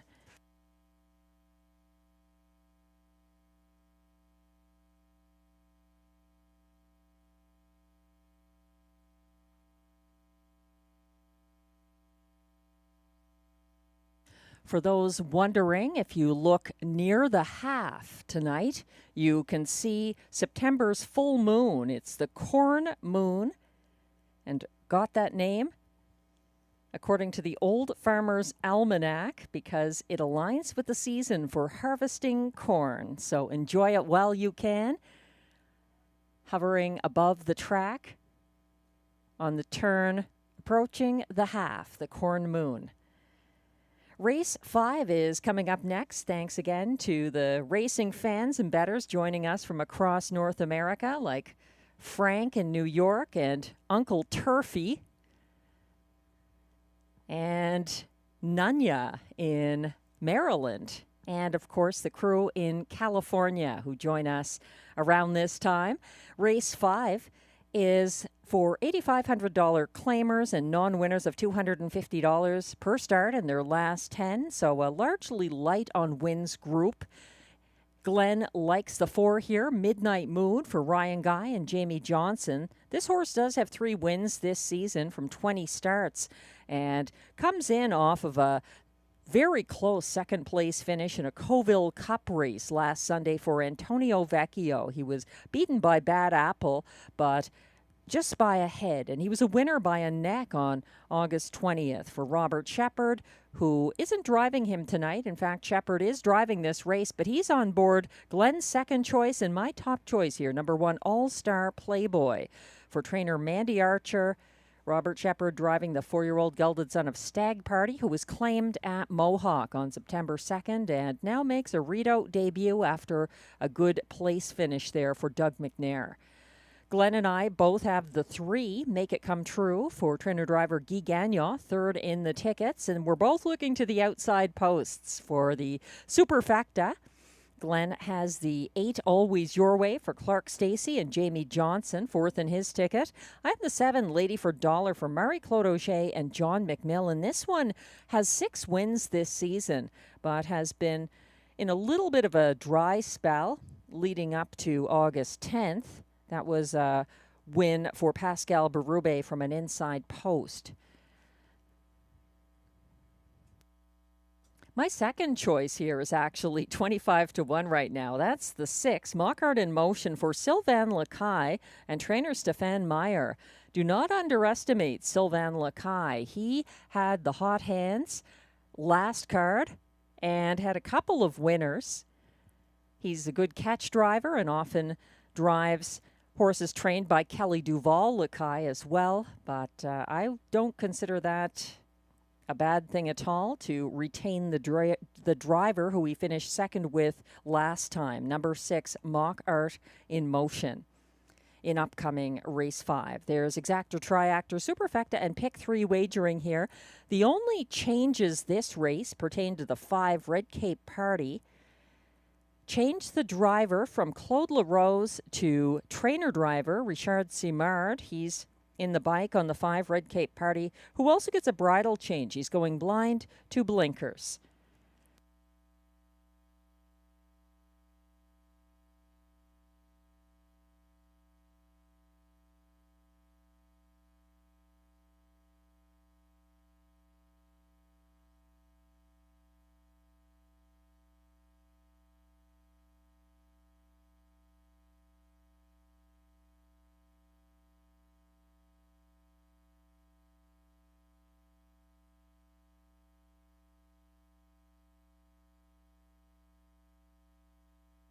The horses are starting to leave the paddock now and approach the track for the race 5 post parade. 7-5 favorite right now is my top choice, the 1, All-Star Playboy, as mentioned, making a first start for Mandy Archer. And Robert Shepard's choice over Midnight Mood and Always Your Way in race 5.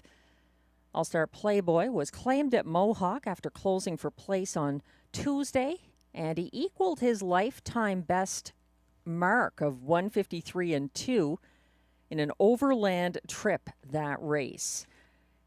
He wasn't a winner, but he was very close to it. He's got some class relief here after missing by a neck and coming home in the field's second fastest closing quarter that race, 28-2. Number 1, All-Star Playboy. Lots of respect.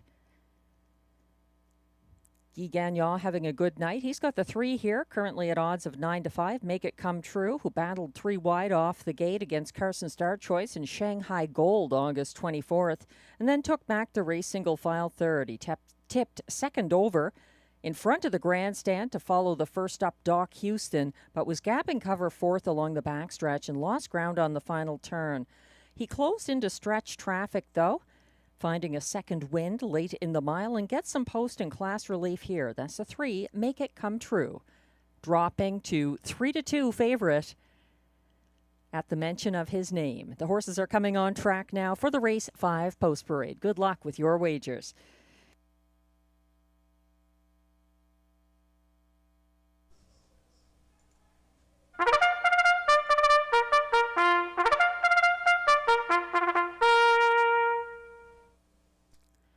The race 5 pacers are on track now. They're $8,500 claimers, also eligible non-winners of $250 per start in their last 10. They race for a purse of $5,600.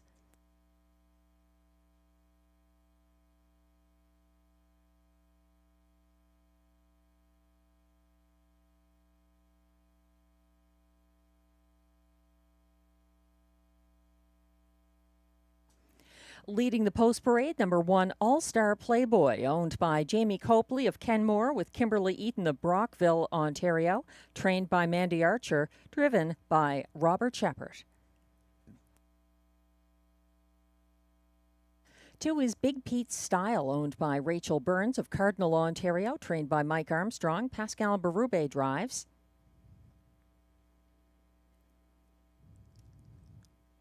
3 is Make It Come True, owned by Écurie Guy Gagnon Incorporé with Stéphanie Gagnon of Gatineau, Quebec, trained and driven by Guy Gagnon. 4 is Midnight Mood, owned by Jamie and Sonia Johnson of Edwards, Ontario, trained by Jamie Johnson. Ryan Guy drives.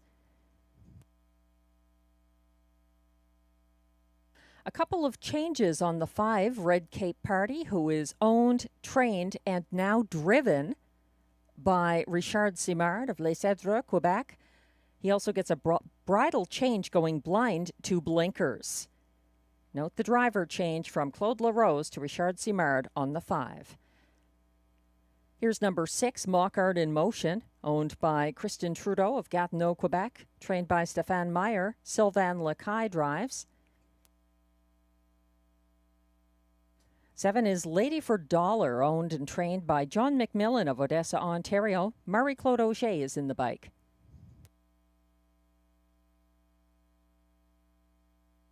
And completing this field from post 8, Always Your Way, owned by Jamie and Sonia Johnson of Edwards, Ontario, trained by Jamie Johnson and Clark Stacey drives.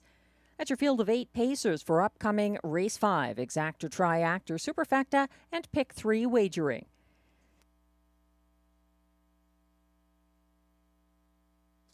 We're getting a close look at the 7-5 favorite. He briefly lost that status. Make It Come True took over, but the betting public has landed on him again. All-Star Playboy making his debut for trainer Mandy Archer. And again, driver choice is sometimes an important thing to factor in. Robert Shepard was listed potentially to drive Midnight Mood, Always Your Way, and All-Star Playboy, and this is the horse that he's actually driving here. After the claim at Mohawk, following a very good place finish. He literally ran out of racetrack there coming home in the field's second fastest closing quarter of 28-2. He might like the slightly shorter stretch on the 5/8 mile track at Rideau Carleton. 6-5 right now, All-Star Playboy.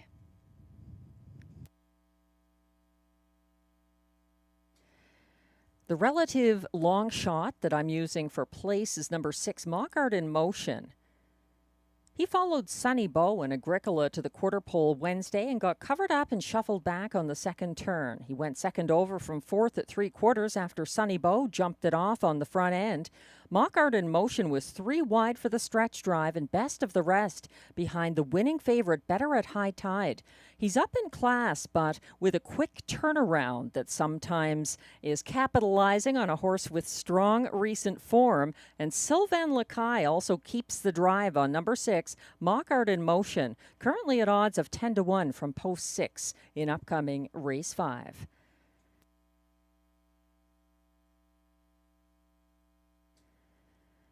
Another long shot I have at the end of my Superfecta ticket is number 7, Lady for Dollar. This one has 5 front-end wins this meet for Marie-Claude Auger and trainer John McMillan. Lady for Dollar backpedaled the single file third for trainer driver John McMillan in the Coville Cup race they had together on Sunday. And Lady for Dollar got caught in and shuffled back on the backstretch. He was last at 3/4 but closed into stretch traffic, coming home in the field's fastest last quarter of 29-1. He's slightly up in class, but does get along well with Marie-Claude Auger. And I think despite the post position, I insist on including him in my Superfecta. Lady for Dollar, the 6-time winner this season, and a 154 flat winner at Rideau Carleton. He's the fastest Rideau winner this season in this field.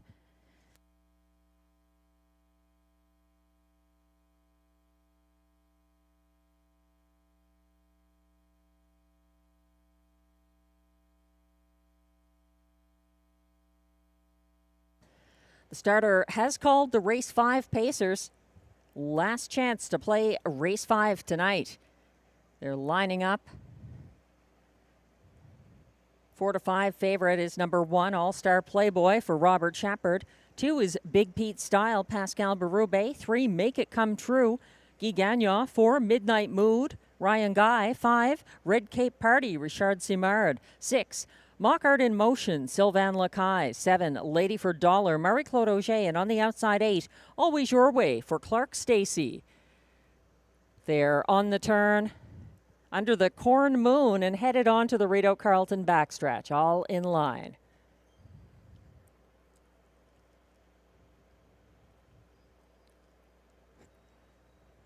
Field is quickly approaching the start.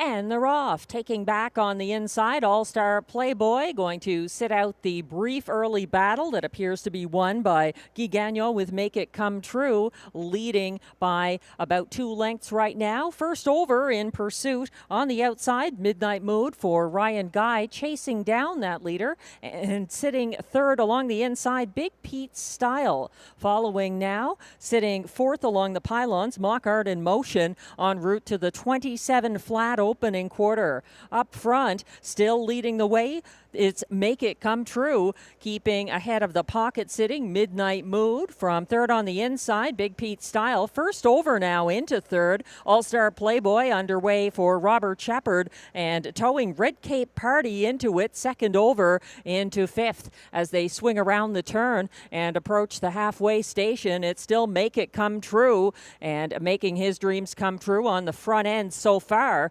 56-4 to the half, but he's facing pressure now from All-Star Playboy. First over, second on the backstretch, gapping third along the pylons, Midnight Mood. Second over into fourth, that's Red Cape Party. And here comes Lady for Dollar, third over into fifth, outside of Big Pete Style, sitting sixth on the inside. Seventh and advancing fourth over, Always Your Way, shuffled to last now. Mockart in Motion motion. 124 and 3 at 3/4, and up front, All-Star Playboy has taken the lead from the pace setting. Make It Come True. Midnight Mood looks poised for a move at the top of the stretch, but it's too late. All-Star Playboy devastating, opening up on the front end. Robert Shepard getting his third driving win of the night with the going away winner.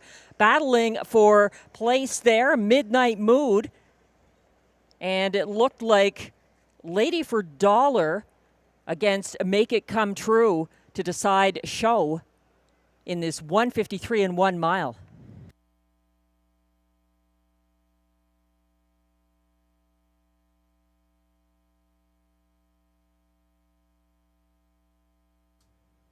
It's turning into a different kind of a driving tournament tonight. It's not the Colville Cup. It's the Robert Shepard versus Guy Gagnon driving tournament, and Robert Shepard adds to his total with All-Star Playboy. Lights out in race 5.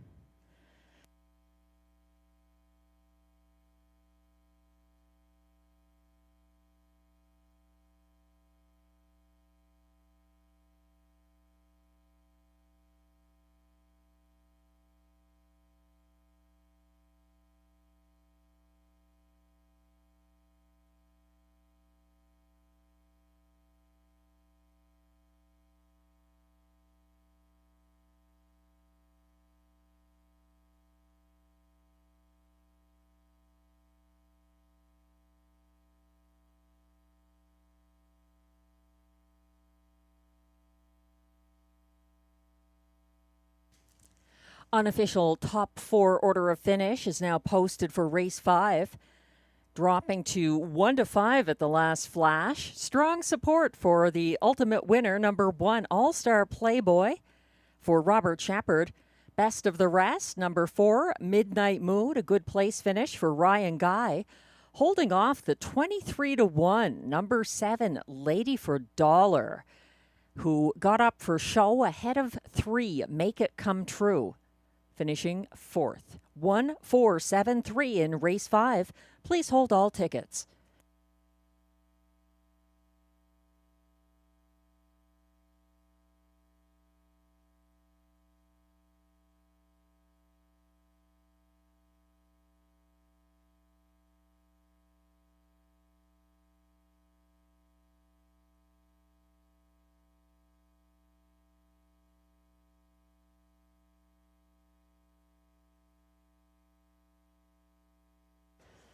Back in the Rideau Carleton winner's circle once again, Robert Shepard with the race 5 winner, number 1, All-Star Playboy, a 4-year-old bay gelding by Stag Party out of Playgirl, owned by Jamie Copley of Kenmore and Kimberly Eden of Brockville, Ontario. Bred by Kenneth Albrecht and Nathan Albrecht of Ontario, trained by Mandy Archer. That's win number 10 of the season, 153 and 1, a new seasonal best, and in fact, a new lifetime mark for All-Star Playboy. Congratulations.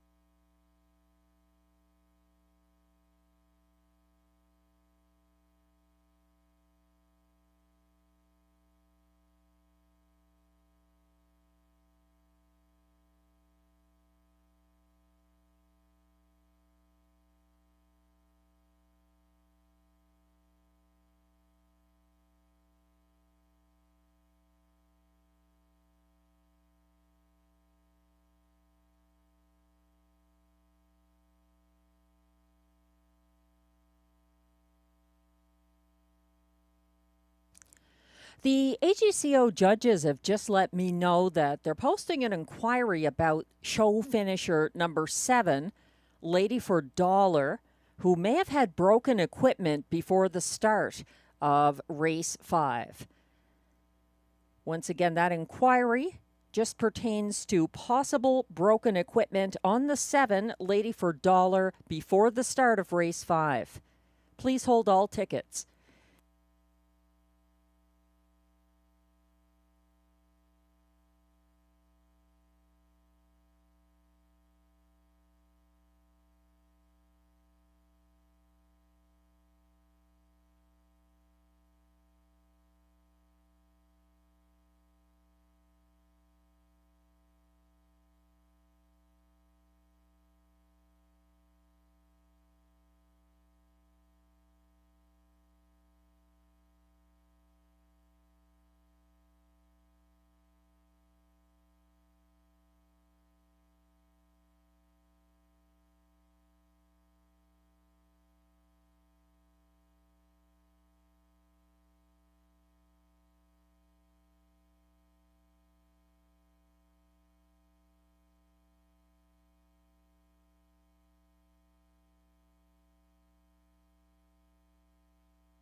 I've just heard back from the AGCO judges about show finisher in race 5, number 7, Lady for Dollar.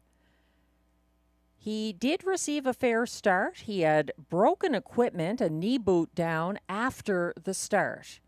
So number 7, Lady for Dollar, finished third and will remain third. 1-4-7-3 will remain the top 4 order of finish for race 5.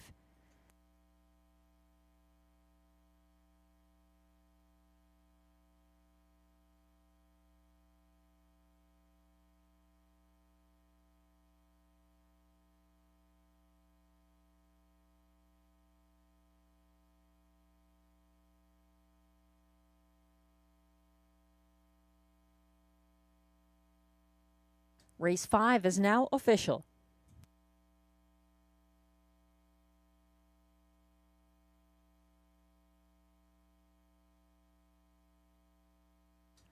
Prices are posted for race 5. Number 1, All-Star Playboy returns $2.70 to win. The $2 exactor we'll get back to. We'll look at the multi-legs. $1 pick 3, 1 with 2 with 1, 3 of 3, just $6.15. The $1 pick 4, $8.50 for the 4 of 4 ticket. 1 with 1 with 2 with 1. That many winners from the inside posts. Some favorites having a good night. There we go with the exactor, $9.10 for the $2 1-4 ticket, $53 even for the triactor, and $129.15 for the 1-4-7-3 superfecta $1 ticket in race 5.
The race 5 rundown is now displayed. 1-5 favorite number 1, All-Star Playboy, delivers for driver Robert Shepard and the betting public.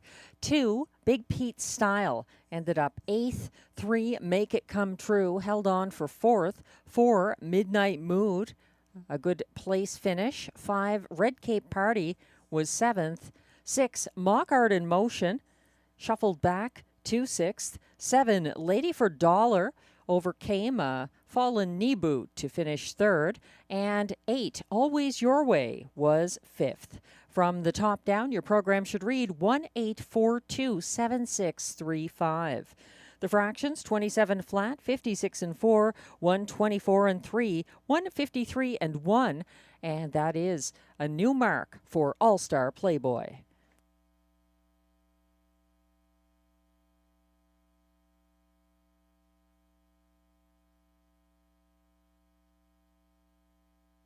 Just a reminder that if you're in the winner's circle here at Rideau Carleton, we have a track photographer, Benta Nielsen, and she will take your photo with the winning horse, and you can buy those pictures, the official win pictures from Benta.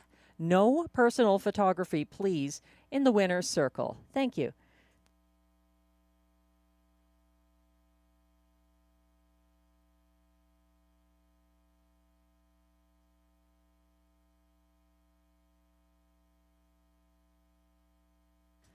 Race 6 is coming up next.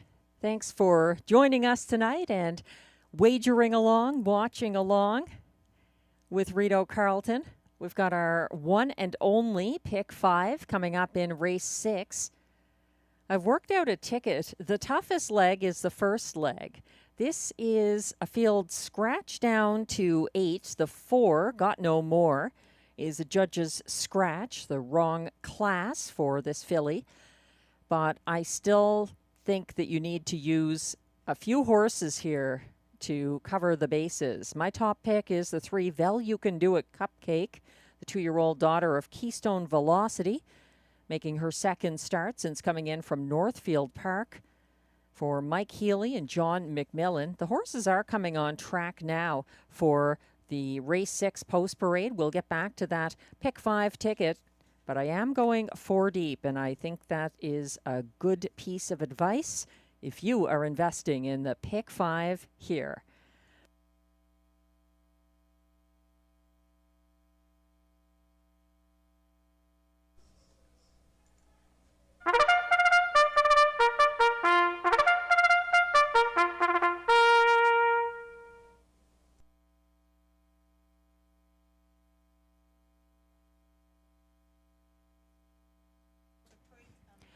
Race 6 post parade is now on track. These pacers are non-winners of $4,000 or a race lifetime, with 2-year-olds drawing inside. They race for a purse of $5,600.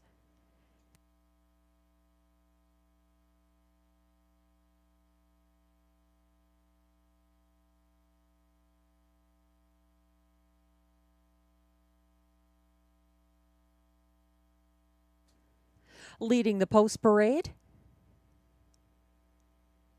number 1, who we'll get back to. There we go. Number 1 is Literus, who is owned, trained, and driven by Jacques Baudouin of Manotick, Ontario, and co-owned by Stéphane Baudouin of Trois-Rivières, Quebec. 2 is Cattle Crush, owned by Jess Dion, J.Y. Blay Incorporated of Montreal, trained by Claude Cadieux and driven by Marie-Claude Auger. 3 is Vel You Can Do It Cupcake, owned and trained by John McMillan of Odessa, Ontario, and driven by Mike Healy. 4, Got No More, is a judge's scratch. 5 is Ace 44 Jordan, who's owned, trained, and driven by Gilbert Mercier of Gatineau, Quebec. And there's a shoeing change on the 5 going aluminum to steel front.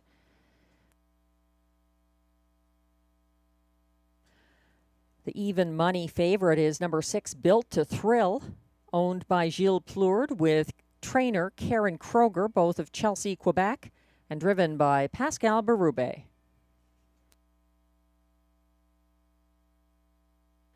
7 is Biscawatch, owned by trainer Marcel Rozon of Saint-Lazare de Vaudreuil, Quebec. Guy Gagnon drives.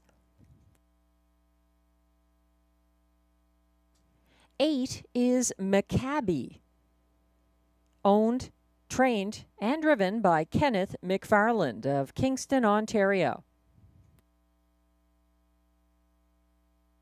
And from trailing post 9, Speedy Dancer, owned and trained by John McMillan of Odessa, Ontario, who shares ownership with Elizabeth Adam of Kingston, Ontario.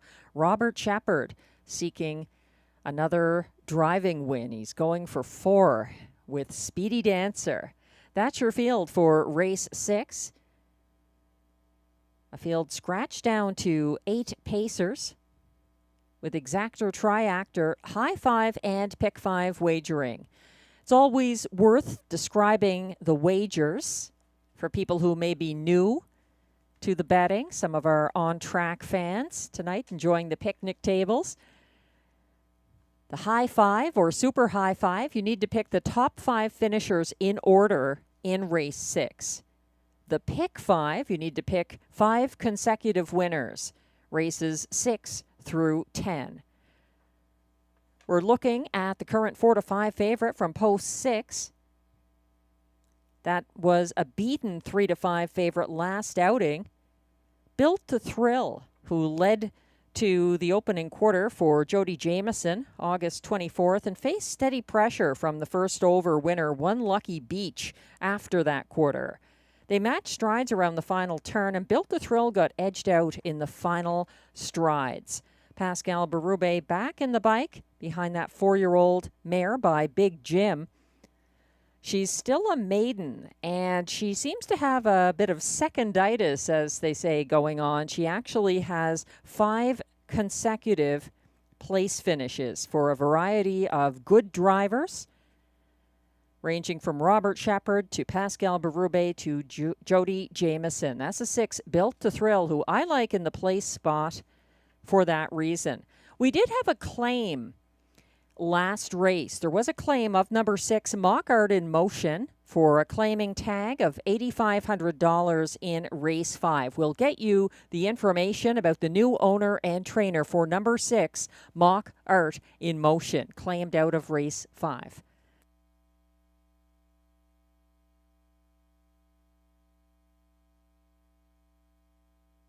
Some other contenders here in race 6, kicking off the pick 5, include the 3, Vel You Can Do It Cupcake, currently at odds of 8-1. She returns for Mike Healy and John McMillan after a promising debut. She was gapping single file third behind Sweet Spot and Marky's Delight here Sunday and tightened up at the quarter, tipping second over from fourth at 3/4 to follow the cover of the advancing Caviar Harper. She closed very wide, coming home for show in the field's co-fastest 29-2. We're getting a look at Mock Art in Motion's new owner trainer after the claim from race 5, Jason Gilchrist.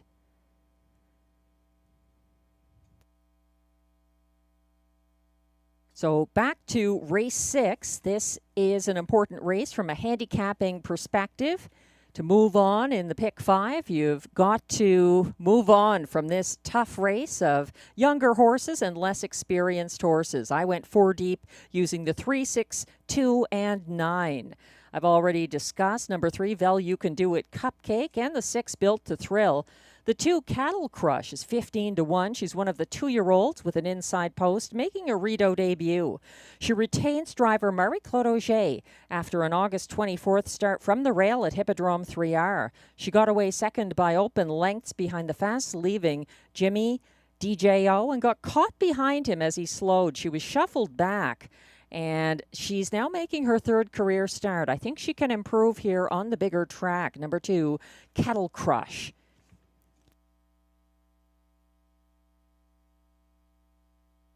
There's still time to play the one and only pick 5. It kicks off here in race 6, but they're about to go behind the gate. The starter has now called the field for race 6. This is your last opportunity to wager on race 6. Note that the 4, Got No More, is scratched. The 4, Got No More, listed on screen, is not part of the field in race 6. They're lining up now. 1 is Literus for Jacques Baudouin. 2 is Cattle Crush, Marie-Claude Auger. 3, Vel You Can Do It Cupcake for Mike Healy. 4, Got No More is a judge's scratch. 5 is Ace 44 Jordan for Gilbert Mercier. 5, Built to Thrill, Pascal Berube. 7, Biscawatch, Guy Gagnon. 8, Maccabi for Kenneth McFarland on the outside. And the trailer is 9, Speedy Dancer for Robert Shepard. They're approaching the start.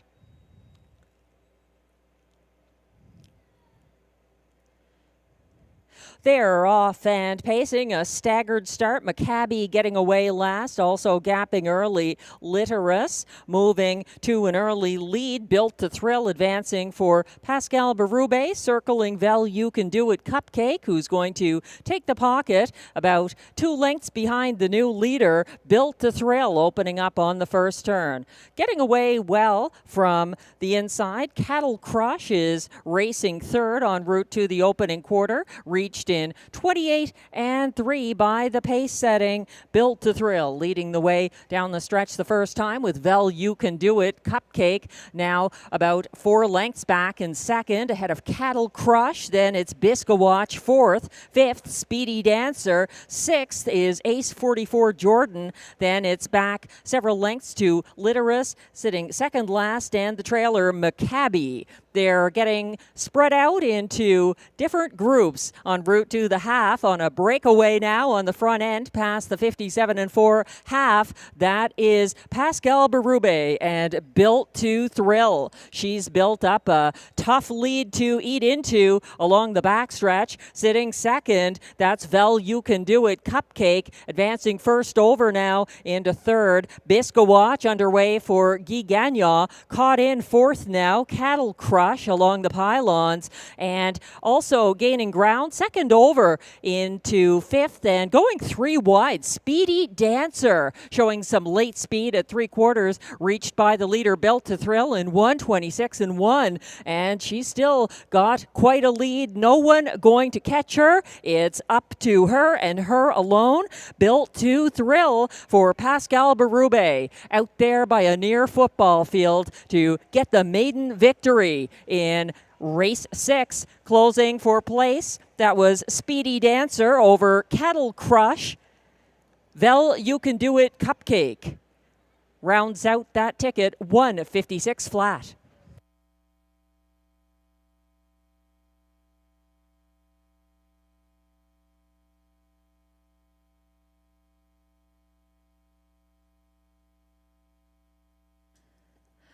Built to Thrill finally got the win that she's been chasing. The seconditis has been cured in demonstrative style. A 156 flat, a lifetime victory, a maiden win for the 4-year-old daughter of Big Jim in race 6.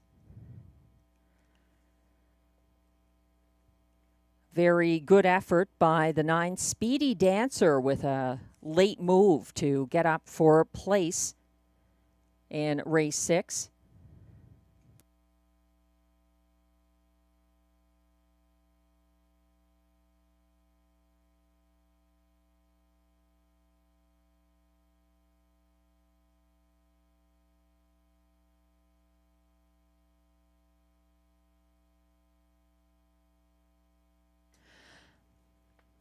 The unofficial top 5 are now displayed for race 6.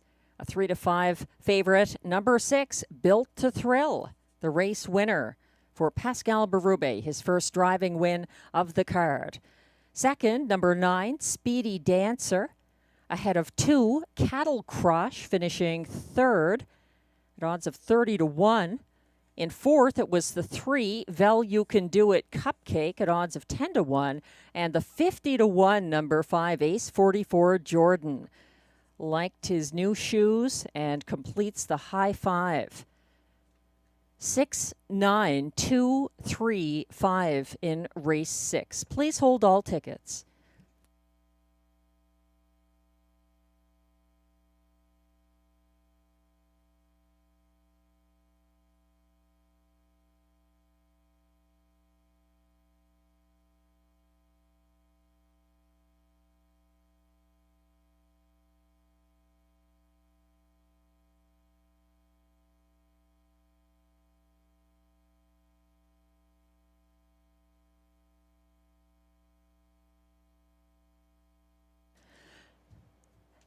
Now making her first trip to the Rideau Carleton Winner's Circle. Unofficial race 6 winner, number 6, Built to Thrill, a 4-year-old bay mare by Big Jim out of Thrillionaire, owned by Gilles Plourde, along with trainer Karen Kroger of Chelsea, Quebec. bred by those two as well, Gilles Plourde and Karen Kroger, and driven to victory by Pascal Berube. That's her first lifetime win and a lifetime mark of 156 flat going away in race 6. Congratulations, Built to Thrill. She's coming back. She's got friends joining her in the winner's circle. A big moment for Built to Thrill.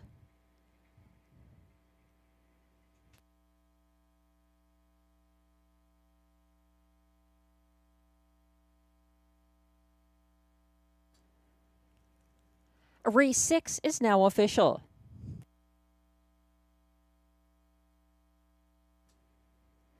And prices are posted for race 6, where number 6, Built to Thrill, returns $3.40 to win in her first lifetime victory.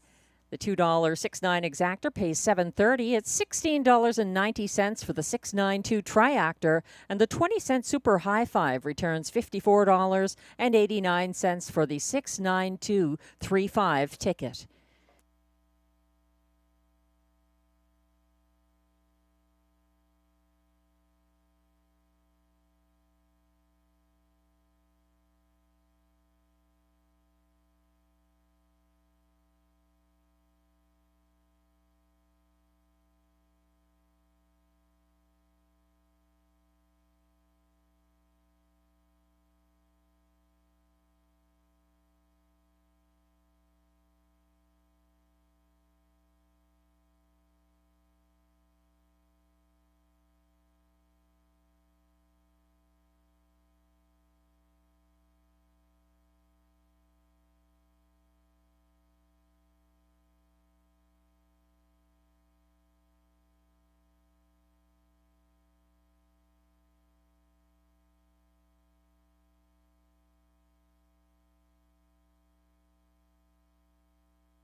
The race 6 rundown is now posted. 1, Litarus, finished 6th. 2, Cattle Crush, finished 3rd. 3, Vel You Can Do It Cupcake, was 4th.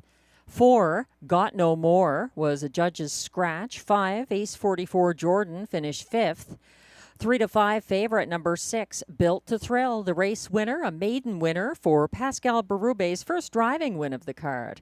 7, Biscawatch was 7th. 8, Maccabi finished 8th. And 9, Speedy Dancer, a good place finish. From the top down, your program should read 634 scratch 51782.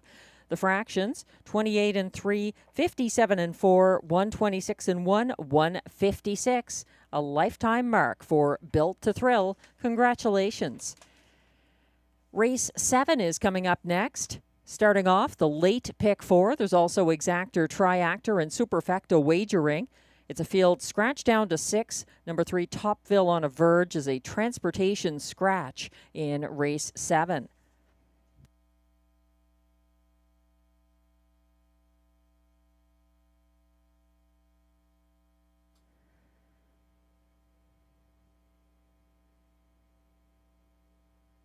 Jeff Lilly from PEI reached out asking about the pick 4 that ends here. It's been a good night for favorites. The favorites definitely reduced the payouts in the early pick 4. So this middle pick 4 that's going to be ending in race 7, the payouts vary quite a bit. But the horse that would return the most is actually my top pick here, the 7, Keystone Prestige. The 20-cent pick 4, if you have the 7 as the winner, and he does win, should return $117.60. That's for a 20-cent middle pick 5 wrapping up here. Springbridge Jim would return $14.25 for the 20-cent pick 4 concluding here. If you had the previous 3 legs, and that's your horse, and they win in upcoming race 7.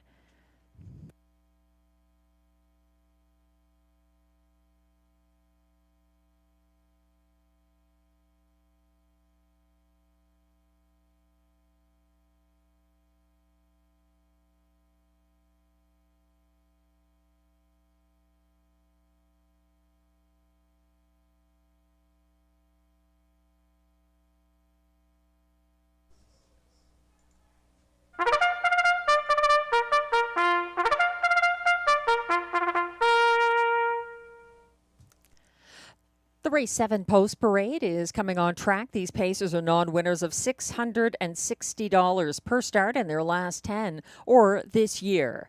The purse, $6,600.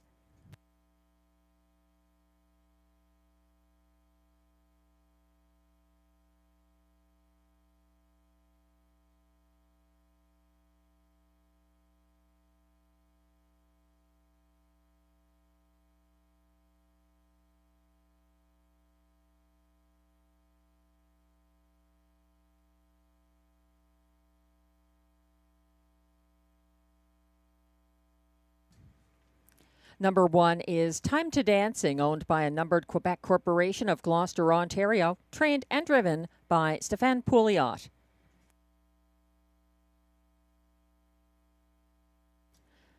Two is Woodmere Gaelic, owned by Antonio DeMario and Antonio Belfiore of Sudbury, with Melanie Leach of Kemptville, Ontario, trained by Steve Bellil and driven by Sylvain Lacaille. 3, Topville on a Verge, is a Judge's Scratch transportation. 4 is the current 4-5 favorite, Well Worth the Wait, owned by Catherine and Lauren Scott of Brinston, Ontario, trained by Brian Scott. Guy Gagnon drives.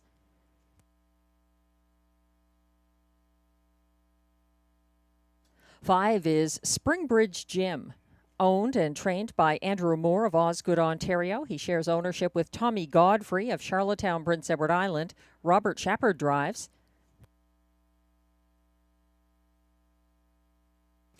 6 is Shanghai Gold, owned by Pierre Piedalou of Saint-Alexandre, Quebec, trained by Luc Loyer. Ryan Guy drives. And 7 is Keystone Prestige, owned by Limco Incorporated of Châteauguay, Quebec, trained by Patrice Dumas and driven by Marie-Claude Auger.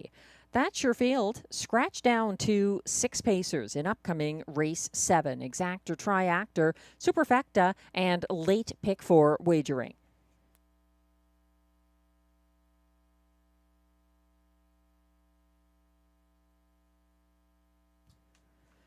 We have 8 to 5 co-favorites right now. We're looking at one of them, number 4, Well Worth the Wait. He's Glenn's second choice. And I'm using him in my ticket, but not on top here.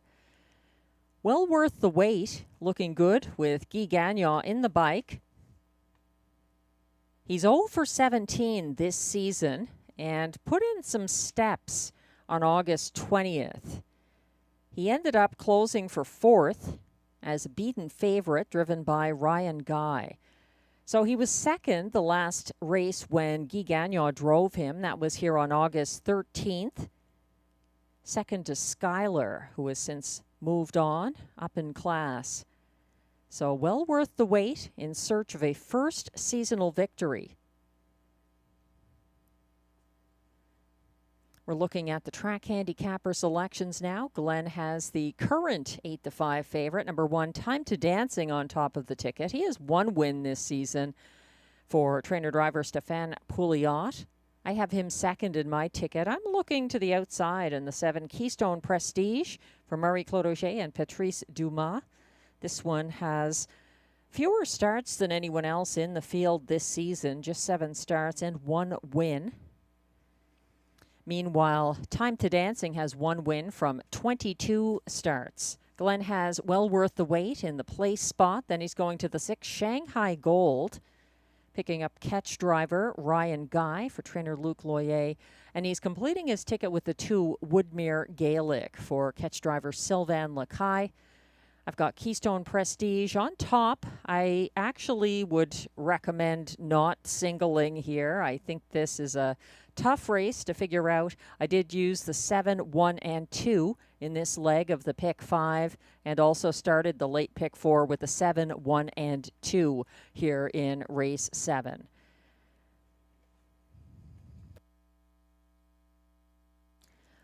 Why the 7? Well, Keystone Prestige, currently at odds of 10-1, made front early and subsequently wired going away for the returning Marie-Claude Auger on an August 3rd class drop at Hippodrome 3R. Keystone Prestige on Sunday paced a 1:54.3 individual mile at Rideau Carleton. That was his fastest ever on a 5/8 mile track.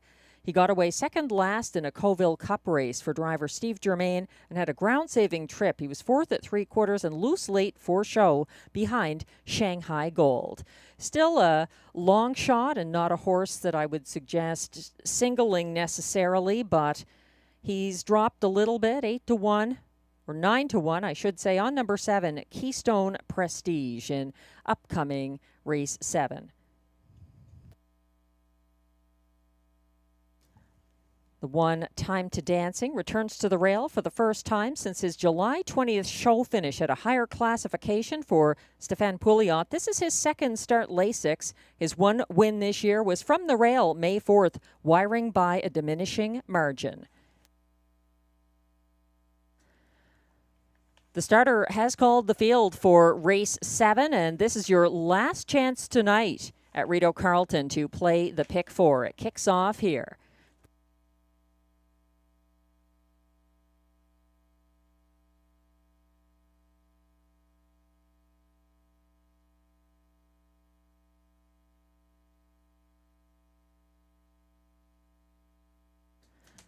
The field is lining up for race 7. 1 is Time to Dancing, Stéphane Pouliot. 2, Woodmere Gaelic, Sylvain Lacaille. 3, Topville on a Verge is Scratch. 4 is Well Worth the Wait for Guy Gagnon. 5, Springbridge Jim, Robert Shepard. 6, Shanghai Gold, Ryan Guy. And on the outside, 7, Keystone Prestige for Marie-Claude Auger. The field is lined up on the backstretch for the start of race 7 and the late pick 4.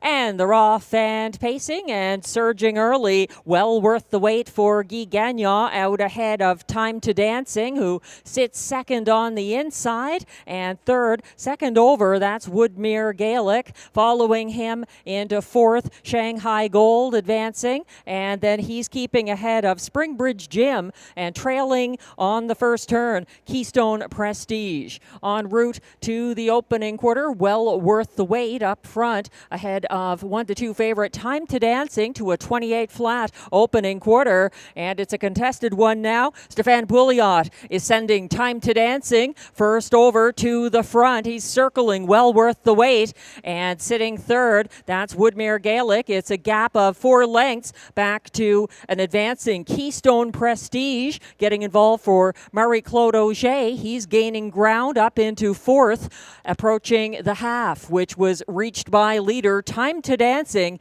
in 57 flat, a 29-second second panel. It's Time to Dancing in control on the backstretch. He's leading by a length and a quarter over the pocket sitting, well worth the wait. First over into third and gaining ground. That's Keystone Prestige pressing the pace, getting the shuffle back to fifth on the inside. Woodmere Gaelic second over into fourth and fighting on. Springbridge Jim approaching three quarters. This field has been led by Time to Dancing to the 126 and 1 fraction, but they're stacking up now behind him. Keystone Prestige keeps coming on the outside for Marie-Claude Auger as they turn for home, hunting for room up the inside. Well worth the wait, might have something left as well. Time to Dancing still on the lead, charging late up the inside. That's well worth the wait for place ahead of Keystone Prestige and Shanghai Gold, 155 and 2.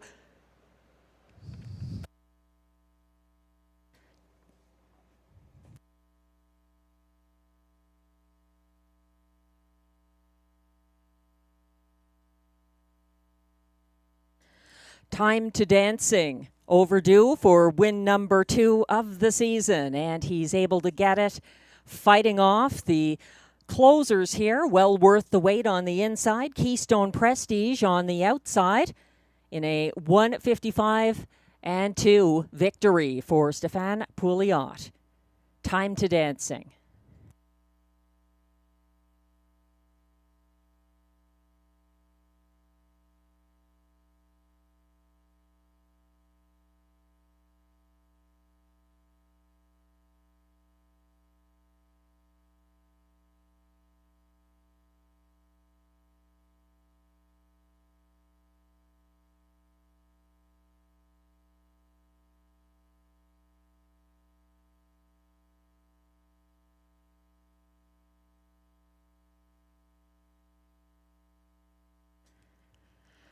The unofficial top 4 are now displayed for race 7. 1-2 favorite.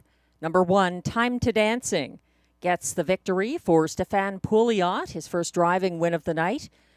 Coming back for place, number 4, Well Worth the Wait, ahead of 25 to 1 shot, number 7, Keystone Prestige, who was the show finisher, ahead of 6, Shanghai Gold, 4th.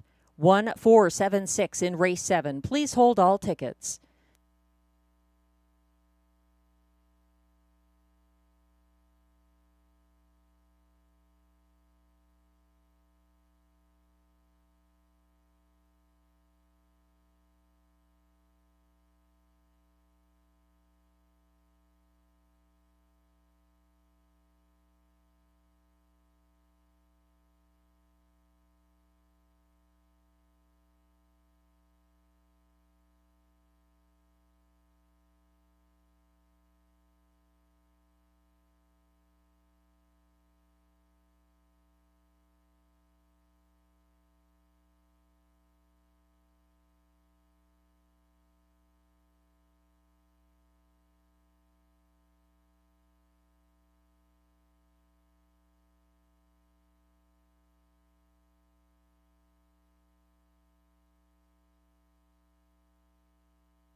Now coming back to the Rideau Carleton Winner's Circle for the second time of the meet.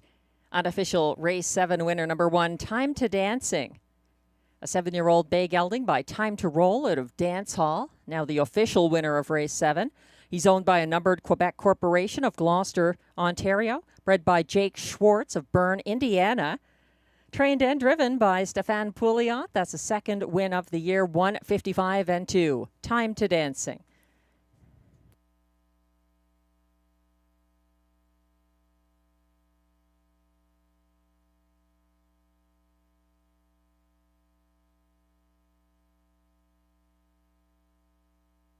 Prices are now posted for race 7, where number 1, Time to Dancing, returns $3.10 to win. The $1 pick 3 ending here, 3 of 3, just $4.80 because of the favorites doing so well, and $9.95 for the $1 pick 4.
The race 7 rundown is now posted. 1-2 favorite number 1, Time to Dancing, the race winner for Stefan Pouliot.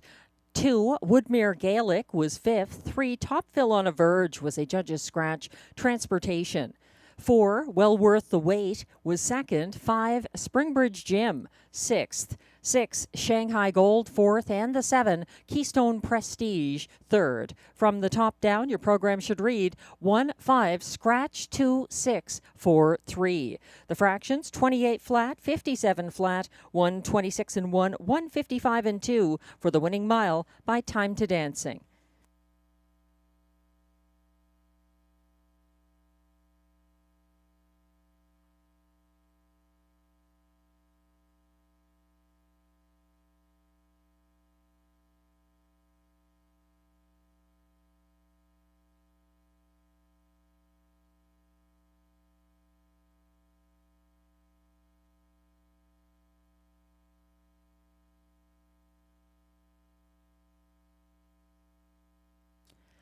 Race 8 is coming up next. Exactor, Triactor, Superfecta, and Pick 3 wagering. Take note, the favorites are doing very well tonight. So it hasn't been as good a night for some of the long shots. Play accordingly.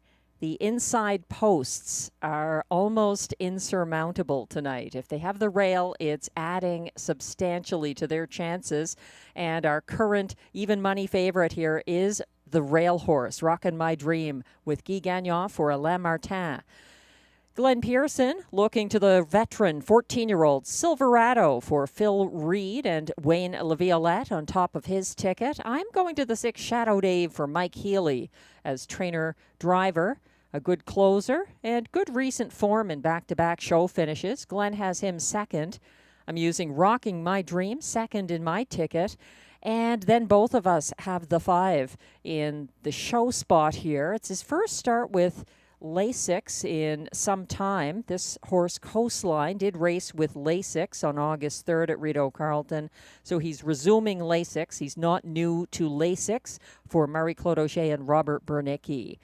And Glenn was using the 8 horse here, Rob, in his ticket. Rob has been scratched, leaving Glenn without a superfecta.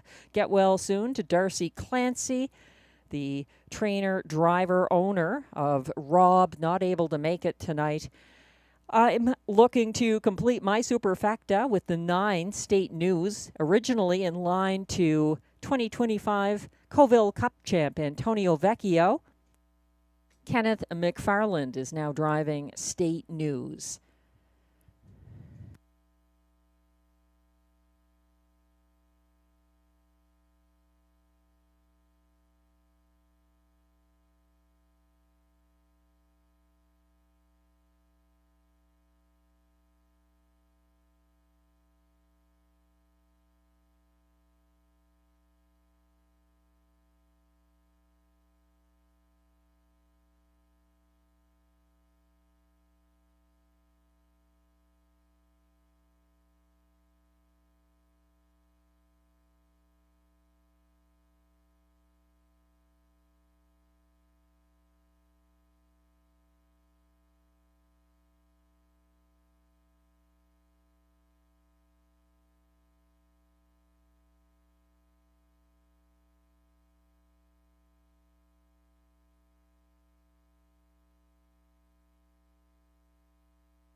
As we wait for the race 8 pacers to come on track for the post parade, just a reminder, in the Saturday night handicapping contest, the jackpot was not hit last night, and it continues to build. It's up to $700 now for Saturday, September 13th.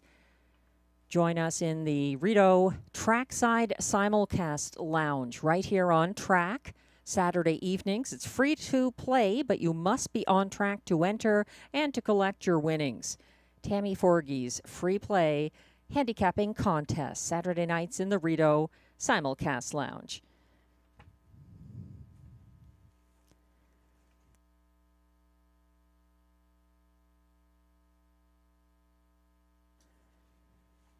The favorites are going strong here tonight, and as mentioned, the rail has been a winning post for a lot of different horses this evening.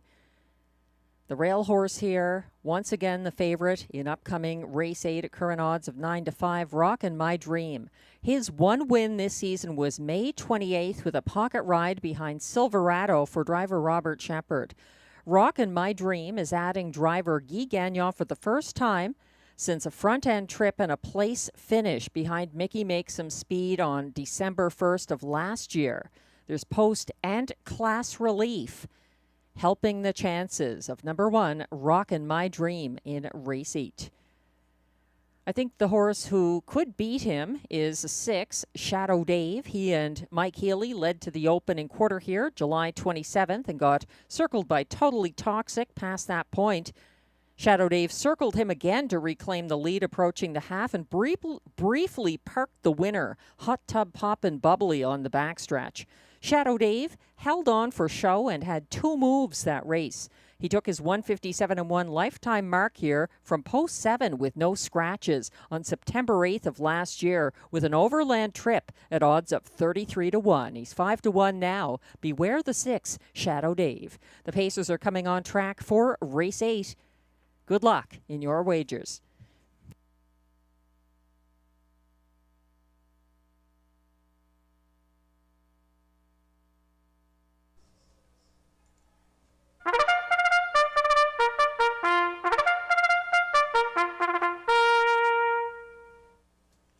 Here comes the post parade for race 8. These Pacers are non-winners of $200 per start in their last 10 or a race in 2024-2025. Also eligible, $8,500 claimers, non-winners of $2,500 in their last 5 starts. The purse is $5,200.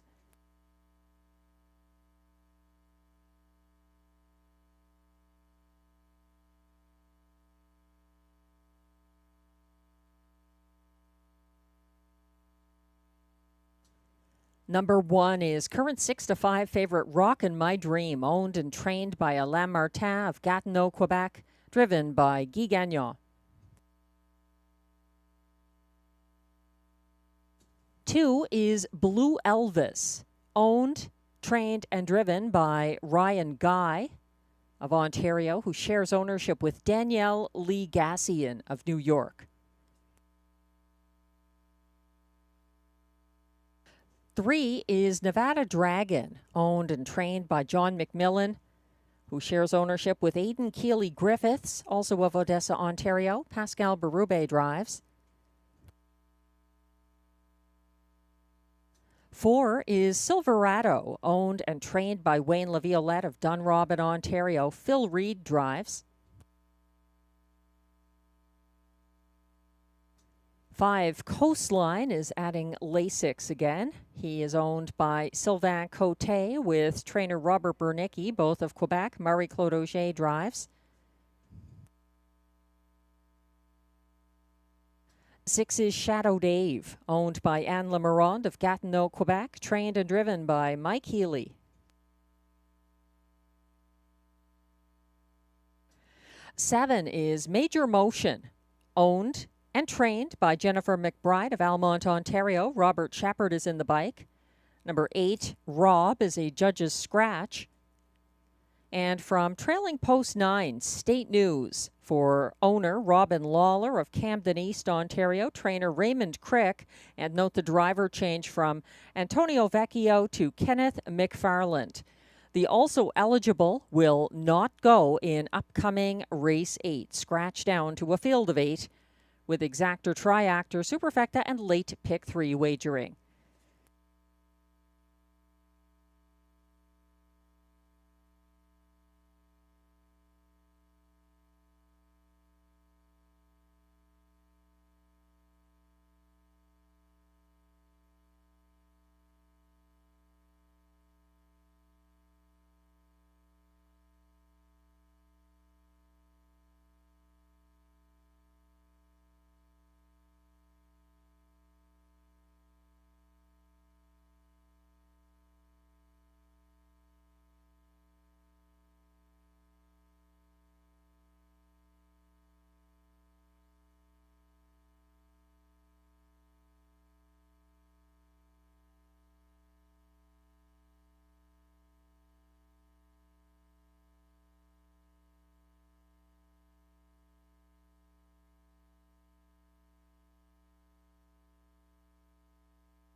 The starter has called the field for race 8. This is your last chance to wager.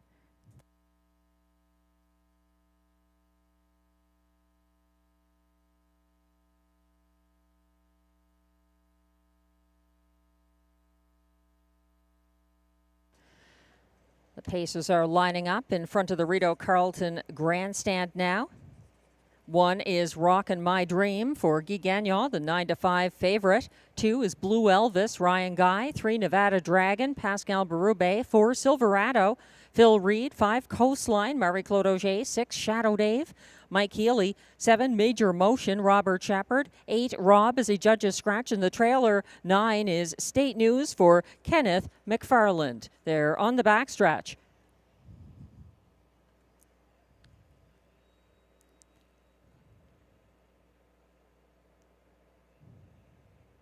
And they're off and pacing and battling early with a 3-wide move, trying to take charge. Coastline for Marie-Claude Auger is sticking ahead in front. Battling back on the inside, though, Rockin' My Dream for Guy Gagnon. Between horses, backpedaling to sit in third along the pylons now. That's Silverado, the veteran, followed in fourth by Nevada Dragon on the first turn. Caught out there in second, it's a parked out Coastline, who is sitting behind the pace-setting favorite. Rockin' My Dream past a 27-1 opening panel. Coastline up to the sulky wheel and continuing on for Marie-Claude Auger. Rockin' My Dream fights back, sitting third. Silverado gapping fourth. Nevada Dragon further back. That's Blue Elvis in fifth, ahead of State News on the turn up front.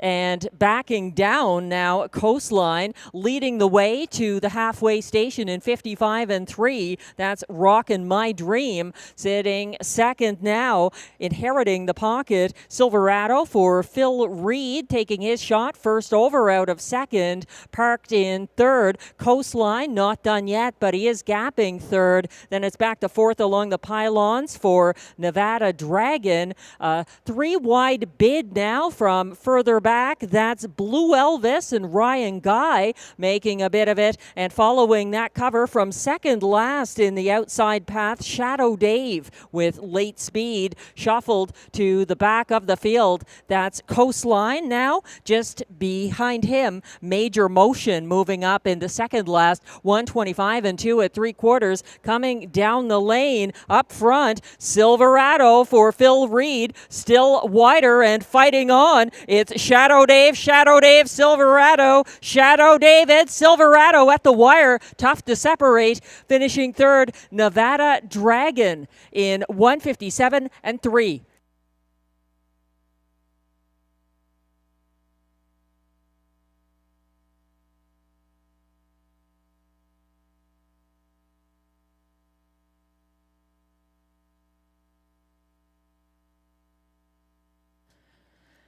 The 14-year-old veteran Silverado was on the lead, having taken it from Rockin' My Dream at the top of the stretch. Charging late, Shadow Dave for Mike Healy, gaining ground very tight at the wire. Shadow Dave on the outside, Silverado on the inside. Charging late for show behind them, Nevada Dragon edging out the favorite Rockin' My Dream. It looks like Shadow Dave may have picked off Silverado in this 157-3 mile.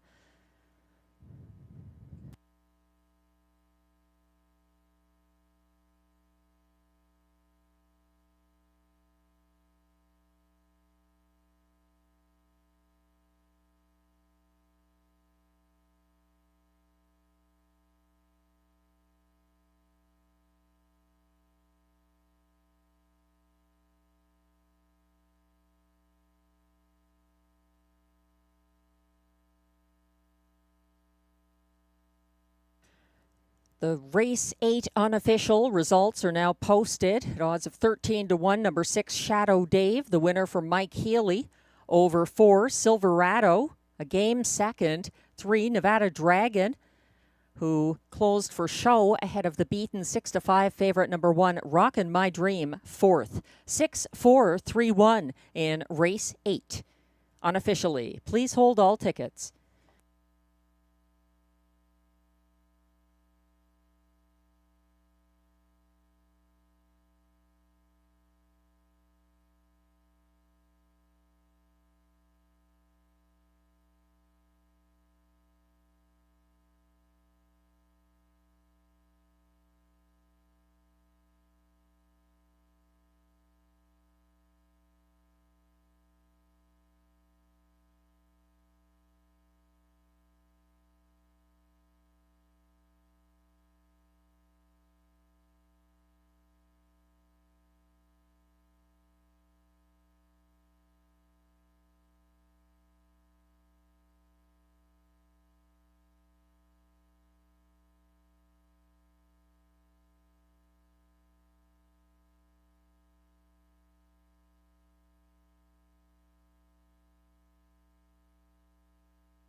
Now returning to the Rideau Carleton Winner's Circle, unofficial Race 8 winner.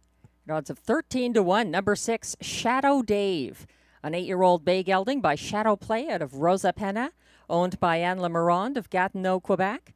Bred by James David Allen of Jasper, Ontario. Trained and driven by Mike Healy. As the first win of the season, start number 16 of the year, Shadow Dave. 157 and 3.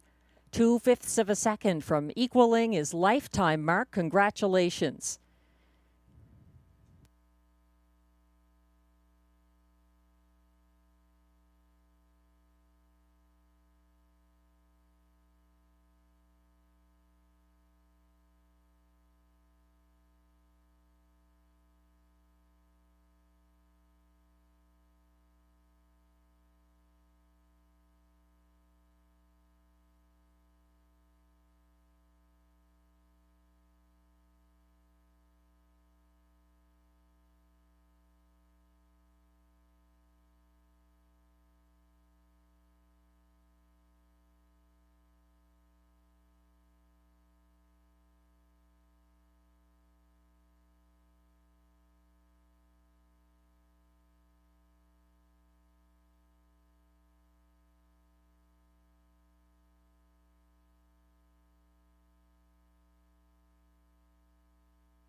And Race 8 is now official. Prices are now posted for Race 8. Number 6, Shadow Dave, returns $29.40 to win. The $2 6-4 exactor pays $177.20. It's $619.85 for the 643 $1 triactor, and the $1 superfecta 6431 pays $1,059.45.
The race 8 rundown is now posted. 6-5 favorite number 1, Rockin' My Dream, was 4th. 2, Blue Elvis, 7th. 3, Nevada Dragon, 3rd.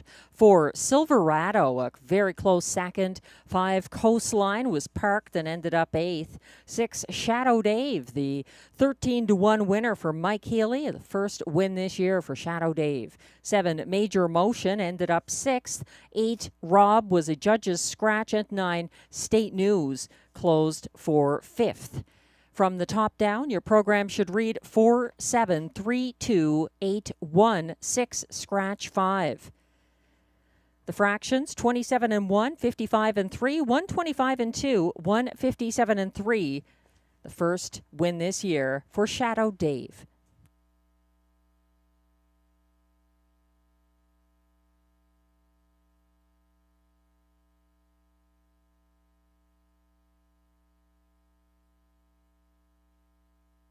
Moving on to race 9. Race 9 is the preferred handicap pace. It's our Sunday night feature with exactor, triactor, superfecta, and late daily double wagering.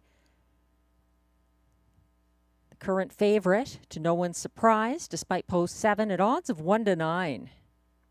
The light speed for trainer-driver Guy Gagnon, 8 wins this season, and a lifetime best mark of 150 and 3 taken here earlier in the year at Rideau Carleton.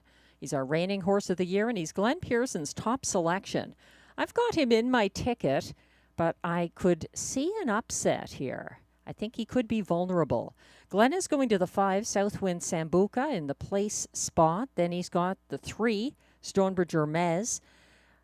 And completing his superfecta, number 6, Shotgun Jerry, who moves to assigned post 6 after winning this class from the rail last Sunday for Melanie Pleward. I think Logan Behold is the upset here. He nearly won on the jump to the preferred level August 10th. That was for driver Sylvain Lacaille, and now he's teaming up with the driver who sat behind him for his most recent win, August 3rd, at a lower level. That was Robert Shepard, and he is driving the 4, Logan Behold, my top choice, currently 25-1. I also am using the light speed here. I have Shotgun Jerry in the show spot, and then Stonebridge Hermes to complete the superfecta.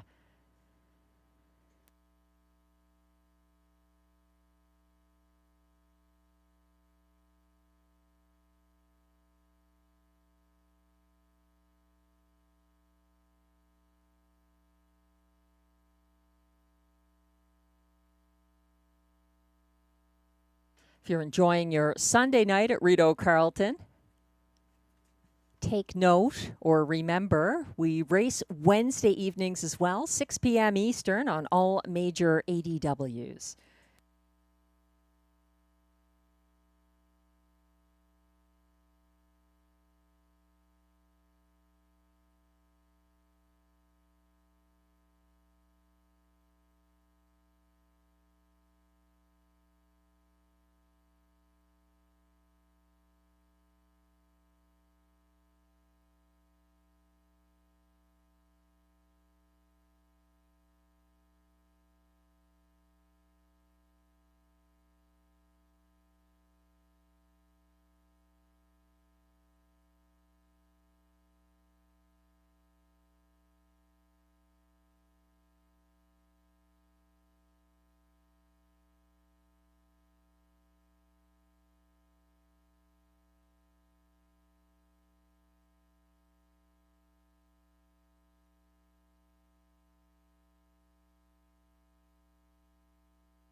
As we wait for the preferred handicap pacers to come on track, just a little bit about this field. The light speed, who was assigned post 7 here, was a beaten 3-5 favorite, flushed out from 3rd, approaching the 2nd turn Sunday. He got parked first over 2nd along the backstretch and ran out of racetrack, chasing the front-end winner, Shotgun Jerry, to the wire. Shotgun Jerry is 7-1 from post 6 here. He picks up driver Stéphane Pouliot. He was a winner from the rail at the preferred level for Melanie Plourde last week at 9-1. I don't know how he responds to this post position.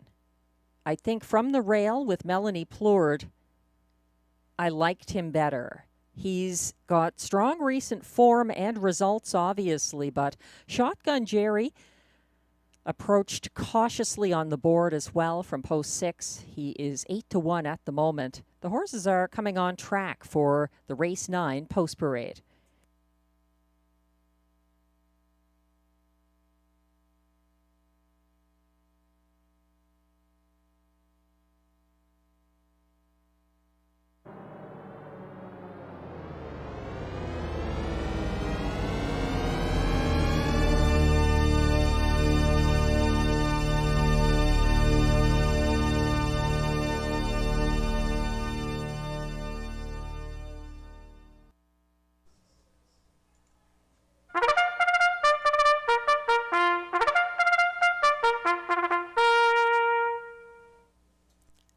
Race 9 is the preferred handicap pace.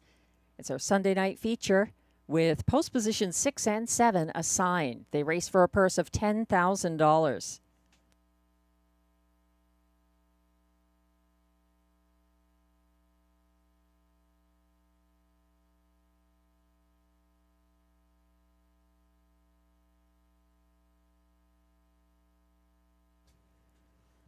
Leading the post parade, number 1, JJ Xavier, owned and trained by John McMillan of Odessa, Ontario. Mike Healy drives. 2 is Major Fernco, owned by Limco Incorporated of Châteauguay, Quebec, trained by Vic Putty, driven by Pascal Berube. 3 is Stonebridge Hermes, owned and trained by Jacques Baudouin of Menotick, Ontario. Ryan Guy is in the bike. 4 is Logan Behold, owned by Kimberly Eaton of Brockville, with Jamie Copley of Kenmore, Ontario, trained by Mandy Archer. Robert Shepard drives. 5 is Southwind Sambuca, owned by Gordon McDonald of Ottawa, with Christopher Boland of St. John's, Newfoundland, trained by Vic Putty. Marie-Claude Auger drives. 6 is Shotgun Jerry, owned by a numbered Quebec Corporation of Gloucester, Ontario, trained and driven by Stéphane Pouliot. And completing this field from post 7, the current 1-5 favorite and reigning Rideau Carleton Horse of the Year, the Lightspeed, owned by Michel Nolette of Princeville, Quebec, trained and driven by Guy Gagnon. That's the field of 7 for upcoming race 9 with exactor, triactor, superfecta, and late daily double wagering. No changes in race 9. If you're playing the late double, note that in race 10, the 8 Monty's Gone Marble is a vet scratch sick. We're looking at the 2-5 current favorite from post 7, the Lightspeed. As mentioned, he was a beaten 3-5 favorite in the most recent edition of the preferred handicap pace here. He got parked first over along the backstretch and chased Shotgun Jerry to the wire. He couldn't quite get there. He's getting all the support in the rematch as 1-5 favorite despite the outside post, the Lightspeed.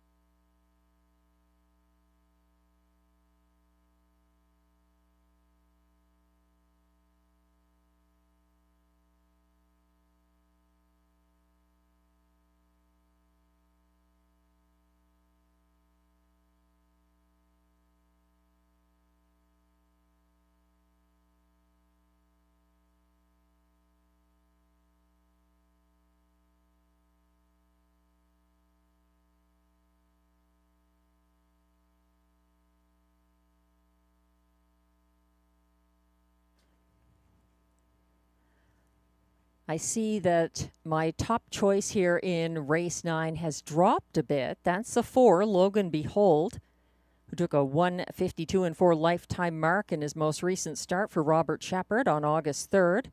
That was his last start before the class hike to the Rideau Preferred Handicap level. Logan Behold got shuffled back to second last early Sunday and had a third over move in front of the grandstand. He was fourth over along the backstretch and lost momentum at the top of the stretch. I can see him improving here just on the basis of the driver change. He's back in line to the driver who was in the bike for the most recent win. He's had a variety since then. Sylvain Lacaille, Bob McClure, and Mike Armstrong, quite an assortment of drivers.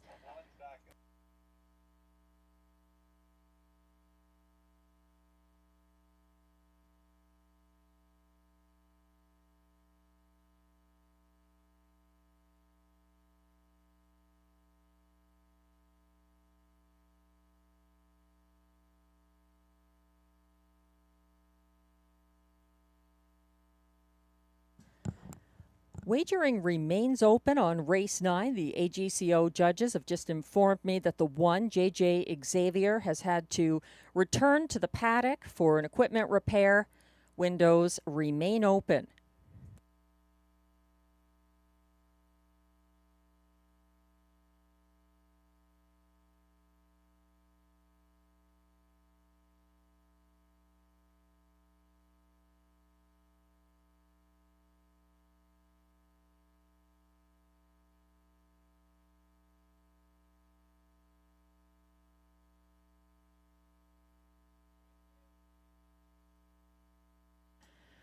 The judges have just clarified that JJ Xavier, number 1 in race 9, is back in the paddock. He lost a shoe, so he's getting the shoeing repair. Windows are still open for wagering on race 9. No changes in race 9. The only change in race 10 is the fact that there is a scratch in the field. The scratch of the 8, Monty's Gone Marble, a vet scratch sick out of race 10.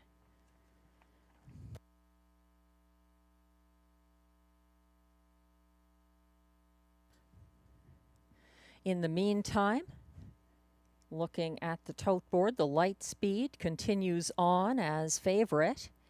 He's a little higher in the odds than he was earlier, but still lots of respect from the outside post, an assigned post in this field of 7. He and Shotgun Jerry assigned those outer 2 post positions.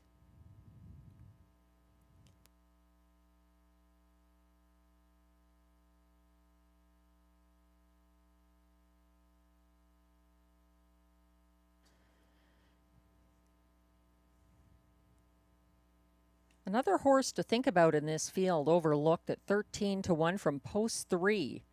Stonebridge Hermes was a beaten even money co-favorite. In his latest start, he pocketed up behind the pace-setting co-favorite Fox Hunt on Sunday. For the returning Ryan Guy, both of them were overtaken late by JJ Xavier and Betts Beach in the stretch drive.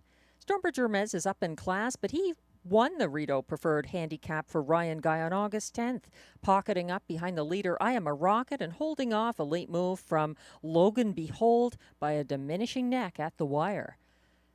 12-1, enticing odds on number 3, Stonebridge Hermes.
We apologize for the delay. Wagering remains open on race 9.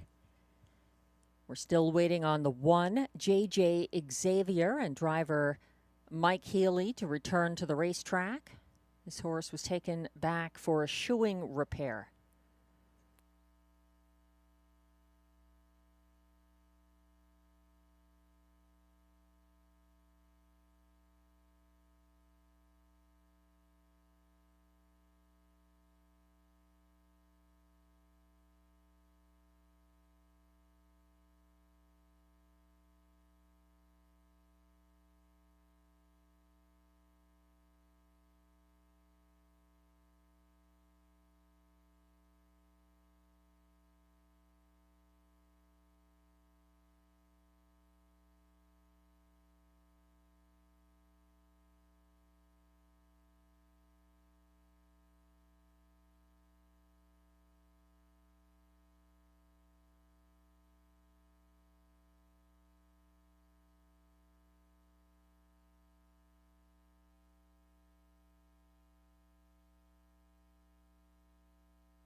The judges have just provided an update on number 1, JJ Xavier.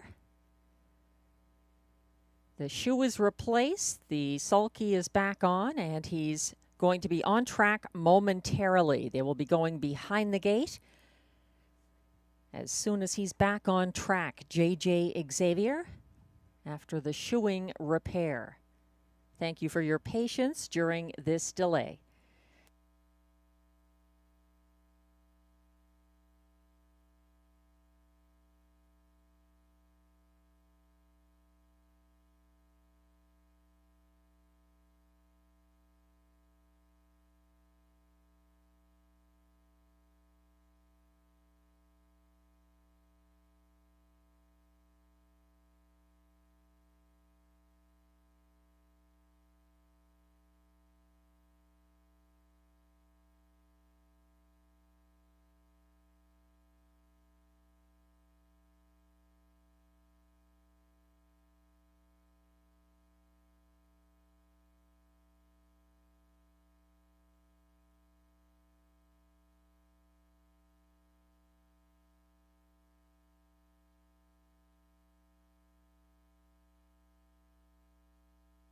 The tote board shifting again, at least the wind pool shifting again a little in the absence of the one J.J. Xavier, who is now in front of the tote board. He has dropped. He's 5-1, and the light speed 2-5 now from the outside post. This is your final opportunity to wager on race 9. They're going behind the gate as the starter has just called the field.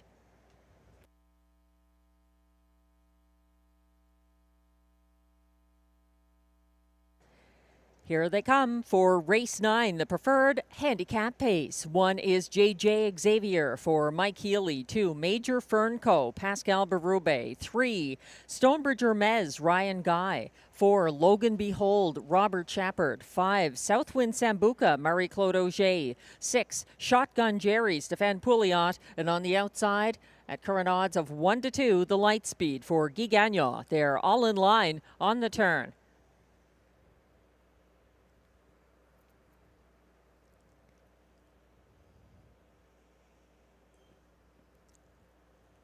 They're on the backstretch.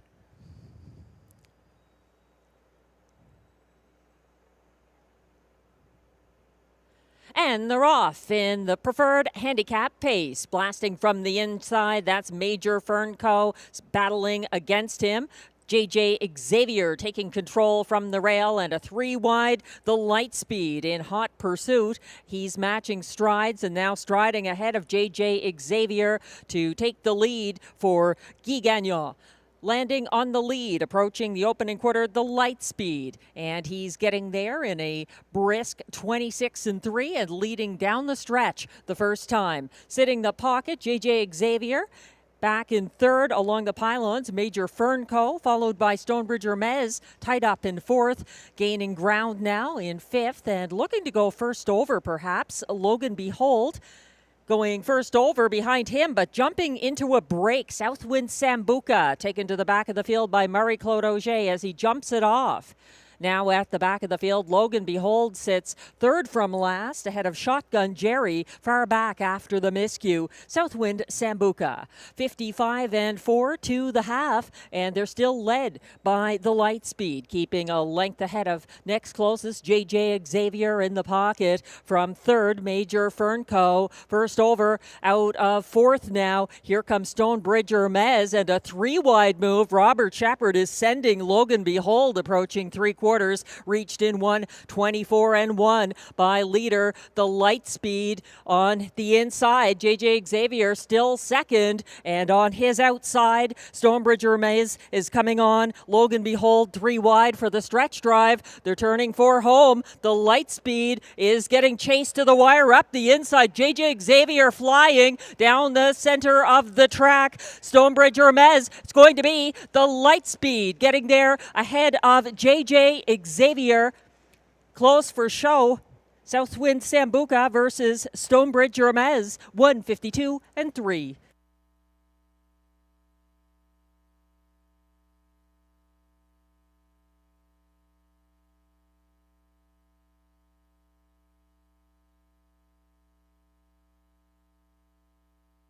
The light speed showed his class once again. J.J. Xavier showed he belongs at the preferred level as well. Fighting both early and late and holding on for a good place finish. Very tight for show there. Maybe Shotgun Jerry edging out Stonebridge Hermes for show.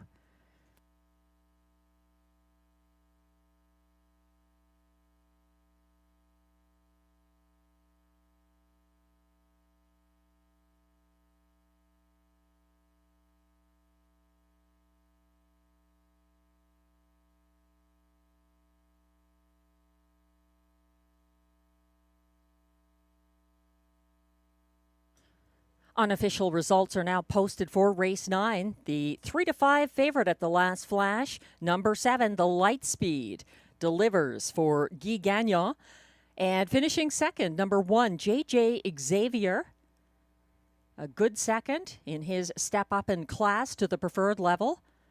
In the battle for show, number 6, Shotgun Jerry, gets there ahead of the 3, Stonebridge Hermes. 7-1-6-3 in race 9. Please hold all tickets.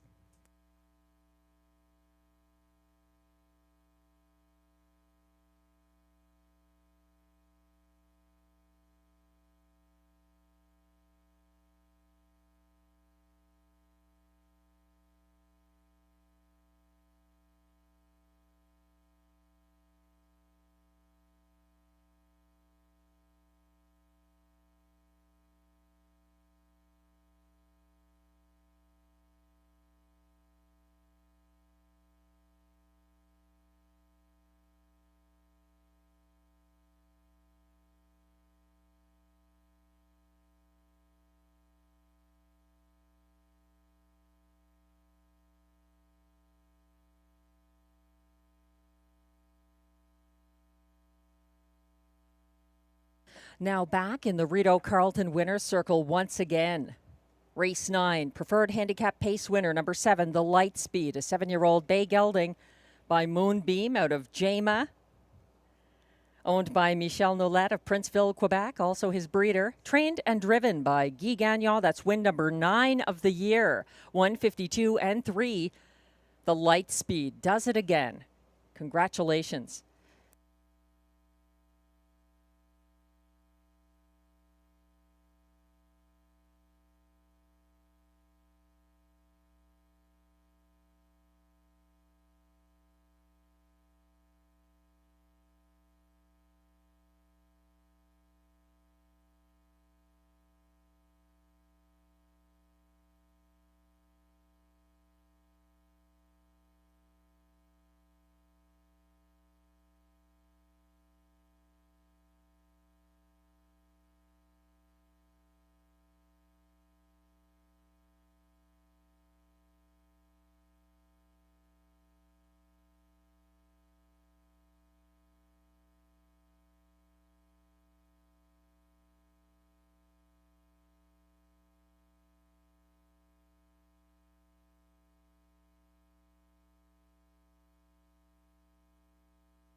Looking at driver stats for the night, Guy Gagnon now has 3 driving wins. Robert Shepard also with 3.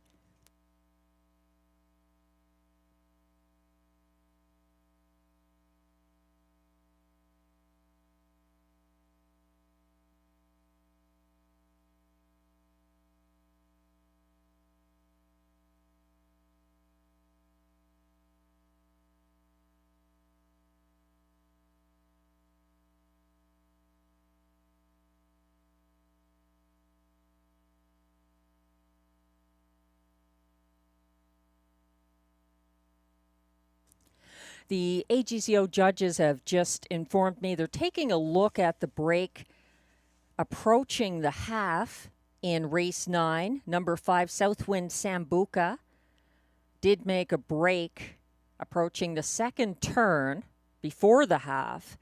And the judges are just reviewing footage of the race to see whether there was any interference. Please hold all tickets. Race 9 results are still unofficial. The inquiry concerns the break by 5, Southwind Sambuca, and whether there was any interference.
The judges are reviewing this footage from race 9 concerning the break by number 5, Southwind Sambuca. He's sitting second from last here. And he rolls into a break, so the judges are just looking at whether that was caused by anyone else in the race.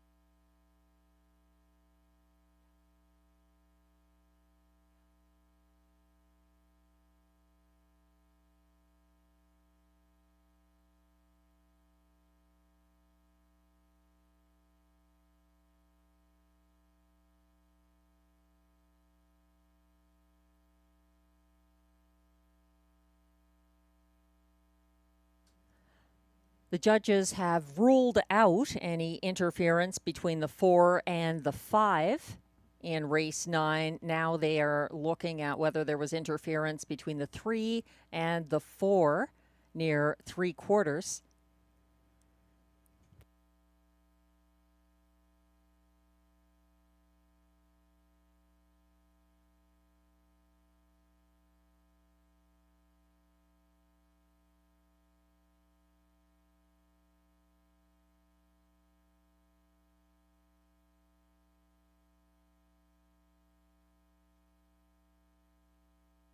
In the meantime, if you haven't handicapped race 10, you've got a little extra time for that. There's Exactor, Triactor, and Super High Five wagering in race 10. The only change in the last of the night is the scratch of number 8, Monty's Gone Marble, a vet scratch sick in race 10.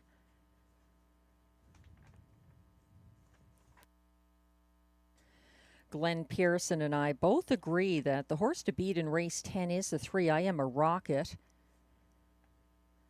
Right now, we're looking at race footage that the judges are considering to see whether there was any interference between the 3 and the 4 near 3/4. I guess after 3/4, there was a possibility of interference that they're looking for, reviewing the race, which remains unofficial. Thanks for your patience. 2 separate parts of race 9 subject to a judge's inquiry about possible interference at 2 different points in the race. They did rule out any interference by the 4, Logan Behold, against the breaker number 5 approaching the second turn, and they're just considering whether 4th place finisher number 3, Stonebridge Hermes, and the 4, Logan Behold, were involved in any interference near 3/4.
The judges have just informed me that after speaking with both drivers of the 3 and 4 and watching footage near 3/4, there will be no change to the order of finish in race 9. The inquiry has been overruled. 7163 will stand in race 9. Thanks for your patience.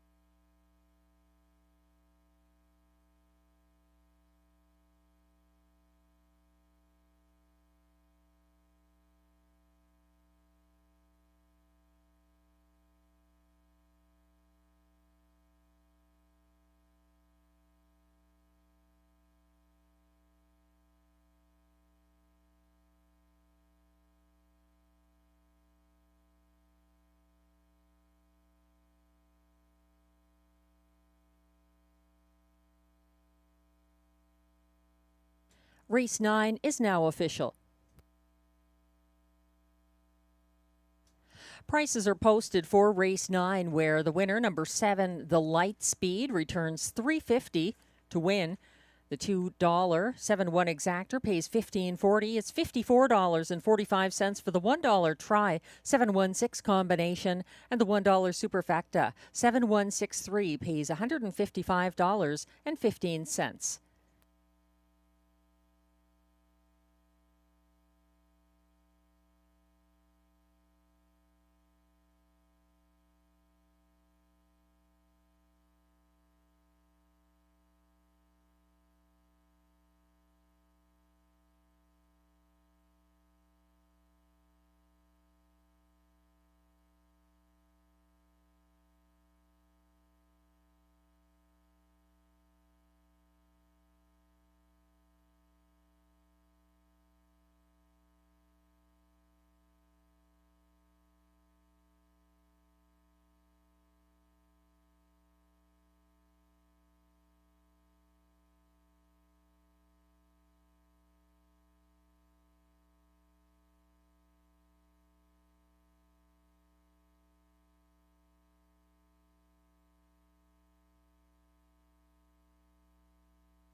The race 9 rundown is now shown. 1, J.J. Xavier finished second. 2, Major Fernco was fifth. 3, Stonebridge Hermes was fourth. 4, Logan Behold finished sixth. 5, Southwind Sambuca was seventh after the break. 6, Shotgun Jerry closed for show. And 3 to 5 favorite, number 7, the Light Speed. A race winner for Guy Gagnon's third driving win of the card. From the top down, your program should read 2, 5, 4, 6, 7, 3, 1. The fractions 26 and 3, 55 and 4, 124 and 1, 152 and 3, the Light Speed.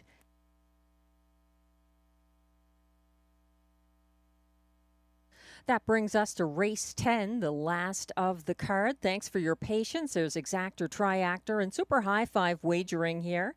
A field scratch down to 7 with the scratch of the 8. Monty's Gone Marble of that scratch sick. Glenn and I both landing on the current 1-5 favorite from post 3. I Am a Rocket for trainer-driver Guy Gagnon. This one a 5-time winner this season. A 150-4 seasonal best. Glenn likes a 2, May Lose Control in the place spot. This one making a debut for Marie-Claude Auger. 4 wins this season. And then he's using number 7, Captain of Rock and Roll in the show spot. Robert Shepard driving for trainer Jacob Copley. This horse a winner from post 5 on August 27th and finishing 3rd at this level the week before that from post 7. That was with Guy Gagnon driving. Glenn goes to 5, Duck Dynasty for trainer-driver Stéphane Pouliot in 4th, and then completes his high 5 ticket with the 4, Smiling Billy the Kid. Down in class here for Benoit Hébert and Pascal Berube. I'm also using 3, I Am a Rocket on top of the ticket. I think the 6, DG's DeVito has some back class to him, and he's 1 for 2 this season. He won his comeback race after a long layoff on August 24th, going away by 6.5 lengths. And then he stepped up in class to this level and finished 4th by just a length for Melanie Plourde on August 31st. I'm also using the 2, May Lose Control, in my ticket. I have him 3rd ahead of the 7, Captain of Rock and Roll, and then I'm going to the 5, Duck Dynasty, to complete the high 5 ticket. Good luck in your wagers. This field will be coming on track momentarily for the Pose Parade.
The horses are coming on track now for the Race 10 Post Parade. As John McMillan would say, it's time for the Robbie D'Alessandro pace.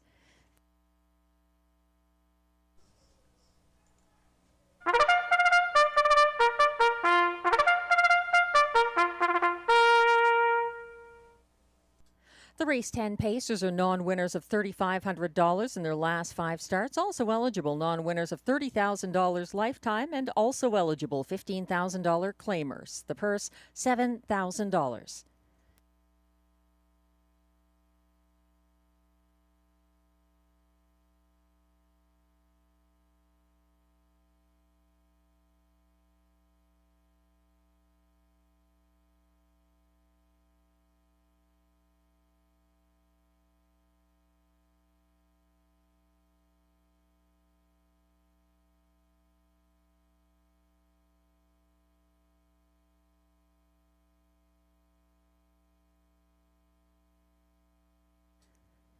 Leading the Post Parade, number 1, No Sport Pun Intended, owned by Lee Cullen of Ottawa with Lloyd Howley of Cars, Ontario, trained by Mike Armstrong, driven by Clark Stacey.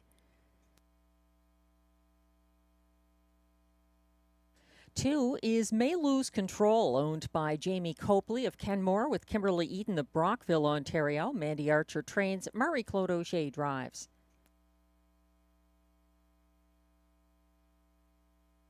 3 is the 1-5 favorite, I Am a Rocket, owned by Louise Ricard of Gatineau, Quebec, trained and driven by Guy Gagnon.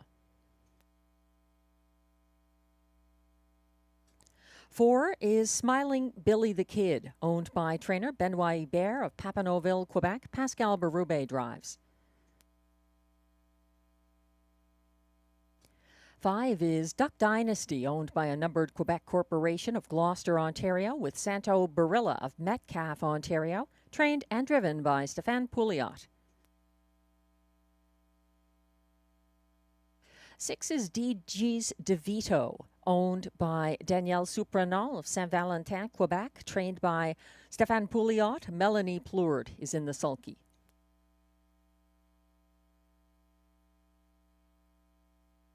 And completing this field from post 7, Captain of Rock and Roll, owned and trained by Jacob Copley, who shares ownership with Mandy Archer, both of Kenmore, Ontario. Robert Shepard drives. 8, Monty's Gone Marble, is a vet scratch sick. Scratch down to a field of 7 in race 10, the last of the night. Exactor, Triactor, and Super High 5 wagering. Good luck. We're getting a close-up of the 1 to 5 favorite. Number 3, I Am a Rocket. His most recent win was with Guy Gagnon driving June 29th in the Rideau Preferred Handicap. They also won their latest start below the preferred level together on June 15th, equaling I Am a Rocket's 150-4 seasonal mark. They were second together August 3rd at the preferred level, and I Am a Rocket is getting class relief. He often loses Guy Gagnon as a driver when he competes in the preferred if the light speed is in the top class. So together again, I Am a Rocket, Guy Gagnon in race 10. My best bet. This is the race that will decide the night's top driver as well. It's turned into an informal driving tournament tonight.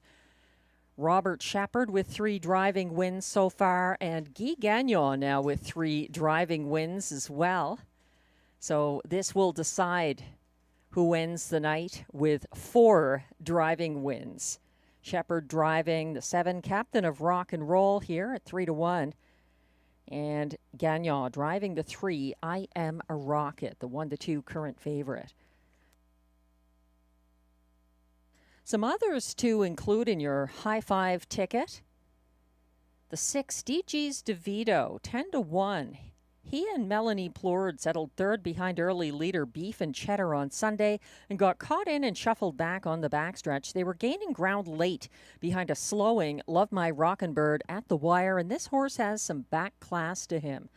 I wouldn't leave him out of the high 5 ticket. The 2, May Lose Control, got away 5th along the pylons for driver Guy Gagnon last Sunday. He flushed out and followed Sobble Amber on the second turn and was 3 wide around stalling cover on the final turn. He closed 3 wide for show behind Beef and Cheddar and Love My Rockin' Bird, running out of racetrack and coming home in the field's co-fastest last quarter of 28-1. This is the first drive by Marie-Claude Auger on the 2, May Lose Control, currently 8 to 1 from post 2. The 7, Captain of Rock and Roll, is Robert Shepard's choice over May Lose Control. He's up in class after an August 27th victory together. Captain of Rock and Roll was 5th along the pylons behind Love My Rockin' Bird on the first turn. Flushed out first over from 5th at the half. He hunted down the 3 to 5 favorite Greystone Watchman and opened up late. That's the 7, Captain of Rock and Roll.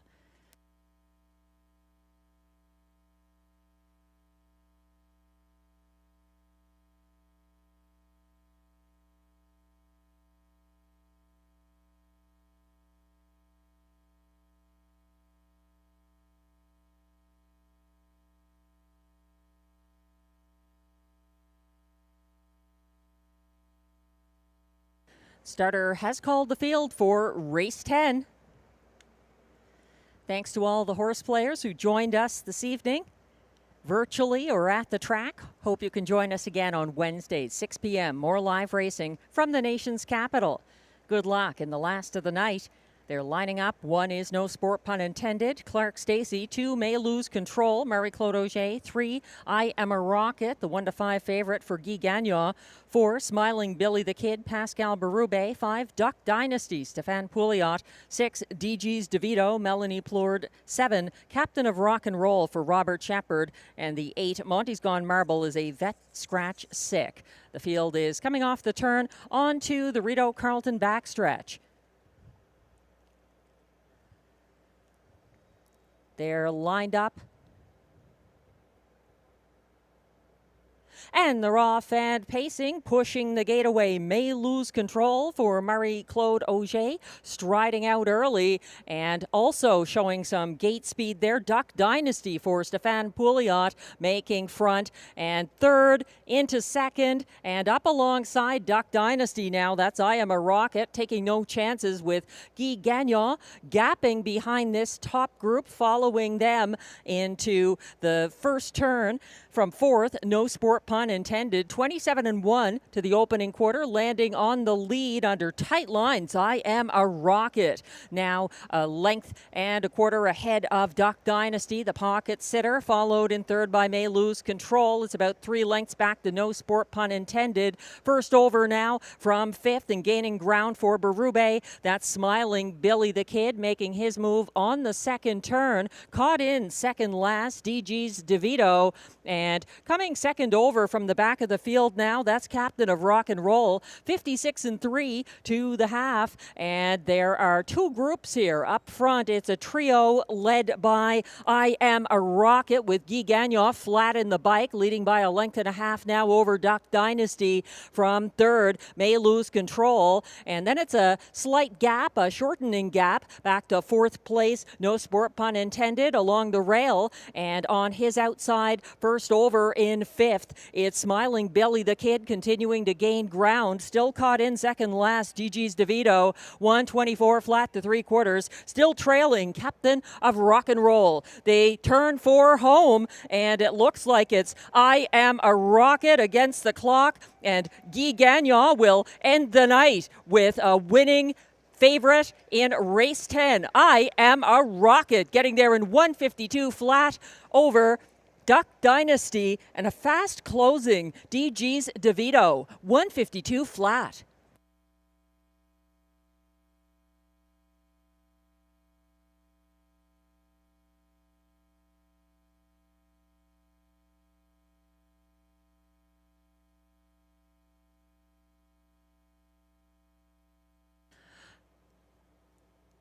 He was the Ontario Racing best bet of the day and certainly came through like one in race 10. I Am a Rocket, giving Guy Gagnon 4 driving wins tonight.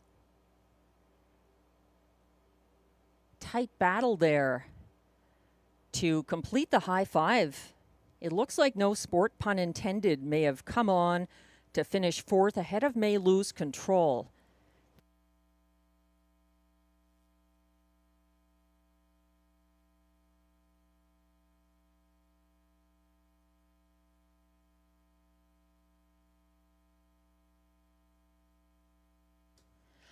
Unofficial results are now posted for race 10. 1-9 favorite at the last flash. Number 3, I Am a Rocket, gets the job done for Guy Gagnon. Finishing second was 5, Duck Dynasty.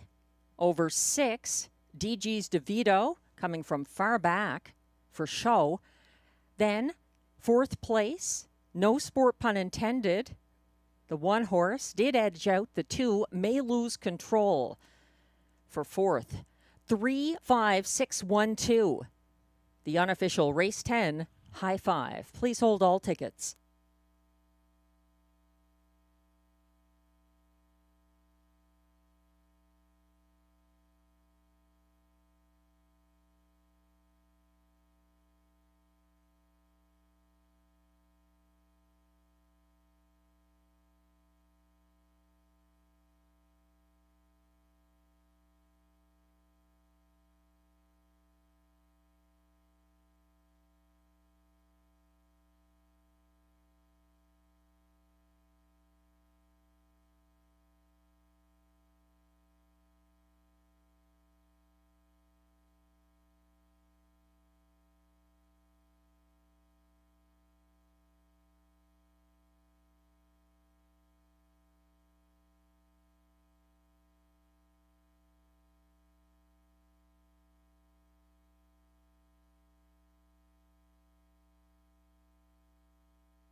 Now coming back to the Rideau Carleton Winner's Circle, the race 10 winner, the Ontario Racing best bet of the day, and the tiebreaker in the driving battle tonight between Guy Gagnon and Robert Shepard. Coming out on top, Guy Gagnon with race 10 winner number 3, I Am a Rocket, the 9-year-old bay gelding by Custer the Dragon out of Mox Rocket, owned by Louise Ricard of Gatineau, Quebec, bred by Albert Russell Branham and Archie Melnick of Sherwood Park, Alberta, trained and driven by Guy Gagnon. Win number 6 of the season. 152 flat. Congratulations. I Am a Rocket. And Guy Gagnon.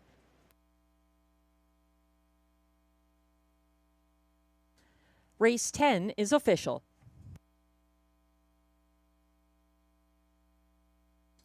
Prices are posted for race 10. Number 3, I Am a Rocket, returns $2.10 to win. The $2.35 exactor, $7.70, $48.65 for the $1 triactor, 3-5-6 combination. The $1 pick 3, 6-7-3, 3 of 3 pays $83.25. The 20-cent pick 4 here, 4 of 4, $47.02. The pick 5 was hit, 5 of 5 for $1, $363.85 on a somewhat chalky night. And the 20-cent super high 5 here returns $135 even for the 3-5-6-1-2 20-cent ticket.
The race 10 rundown is now displayed. 1, no sport pun intended, finished 4th. 2, May Lose Control, finished 5th. 3, I Am a Rocket was the race winner, a 1-9 favorite for Guy Gagnon. 4, Smiling Billy the Kid ended up 7th. 5, Duck Dynasty was 2nd. 6, DG's DeVito 3rd. And 7, Captain of Rock and Roll finished 6th. 8, Monty's Gone Marble was a vet scratch. From the top down, your program should read 4, 5, 1, 7, 2, 3, 6, scratch. The fractions, 27 and 1, 56 and 3, 124 flat, 152 flat for I Am a Rocket. And that concludes tonight's card. Thanks again to all of you who joined us from across North America tonight. We appreciate the ongoing support for live harness racing in the nation's capital. We hope you can join us again on Wednesday at 6 p.m. Eastern. We're available on most major online wagering platforms And you can ask your local simulcast outlet to turn on Rideau Carleton. Tonight's handle, $214,912.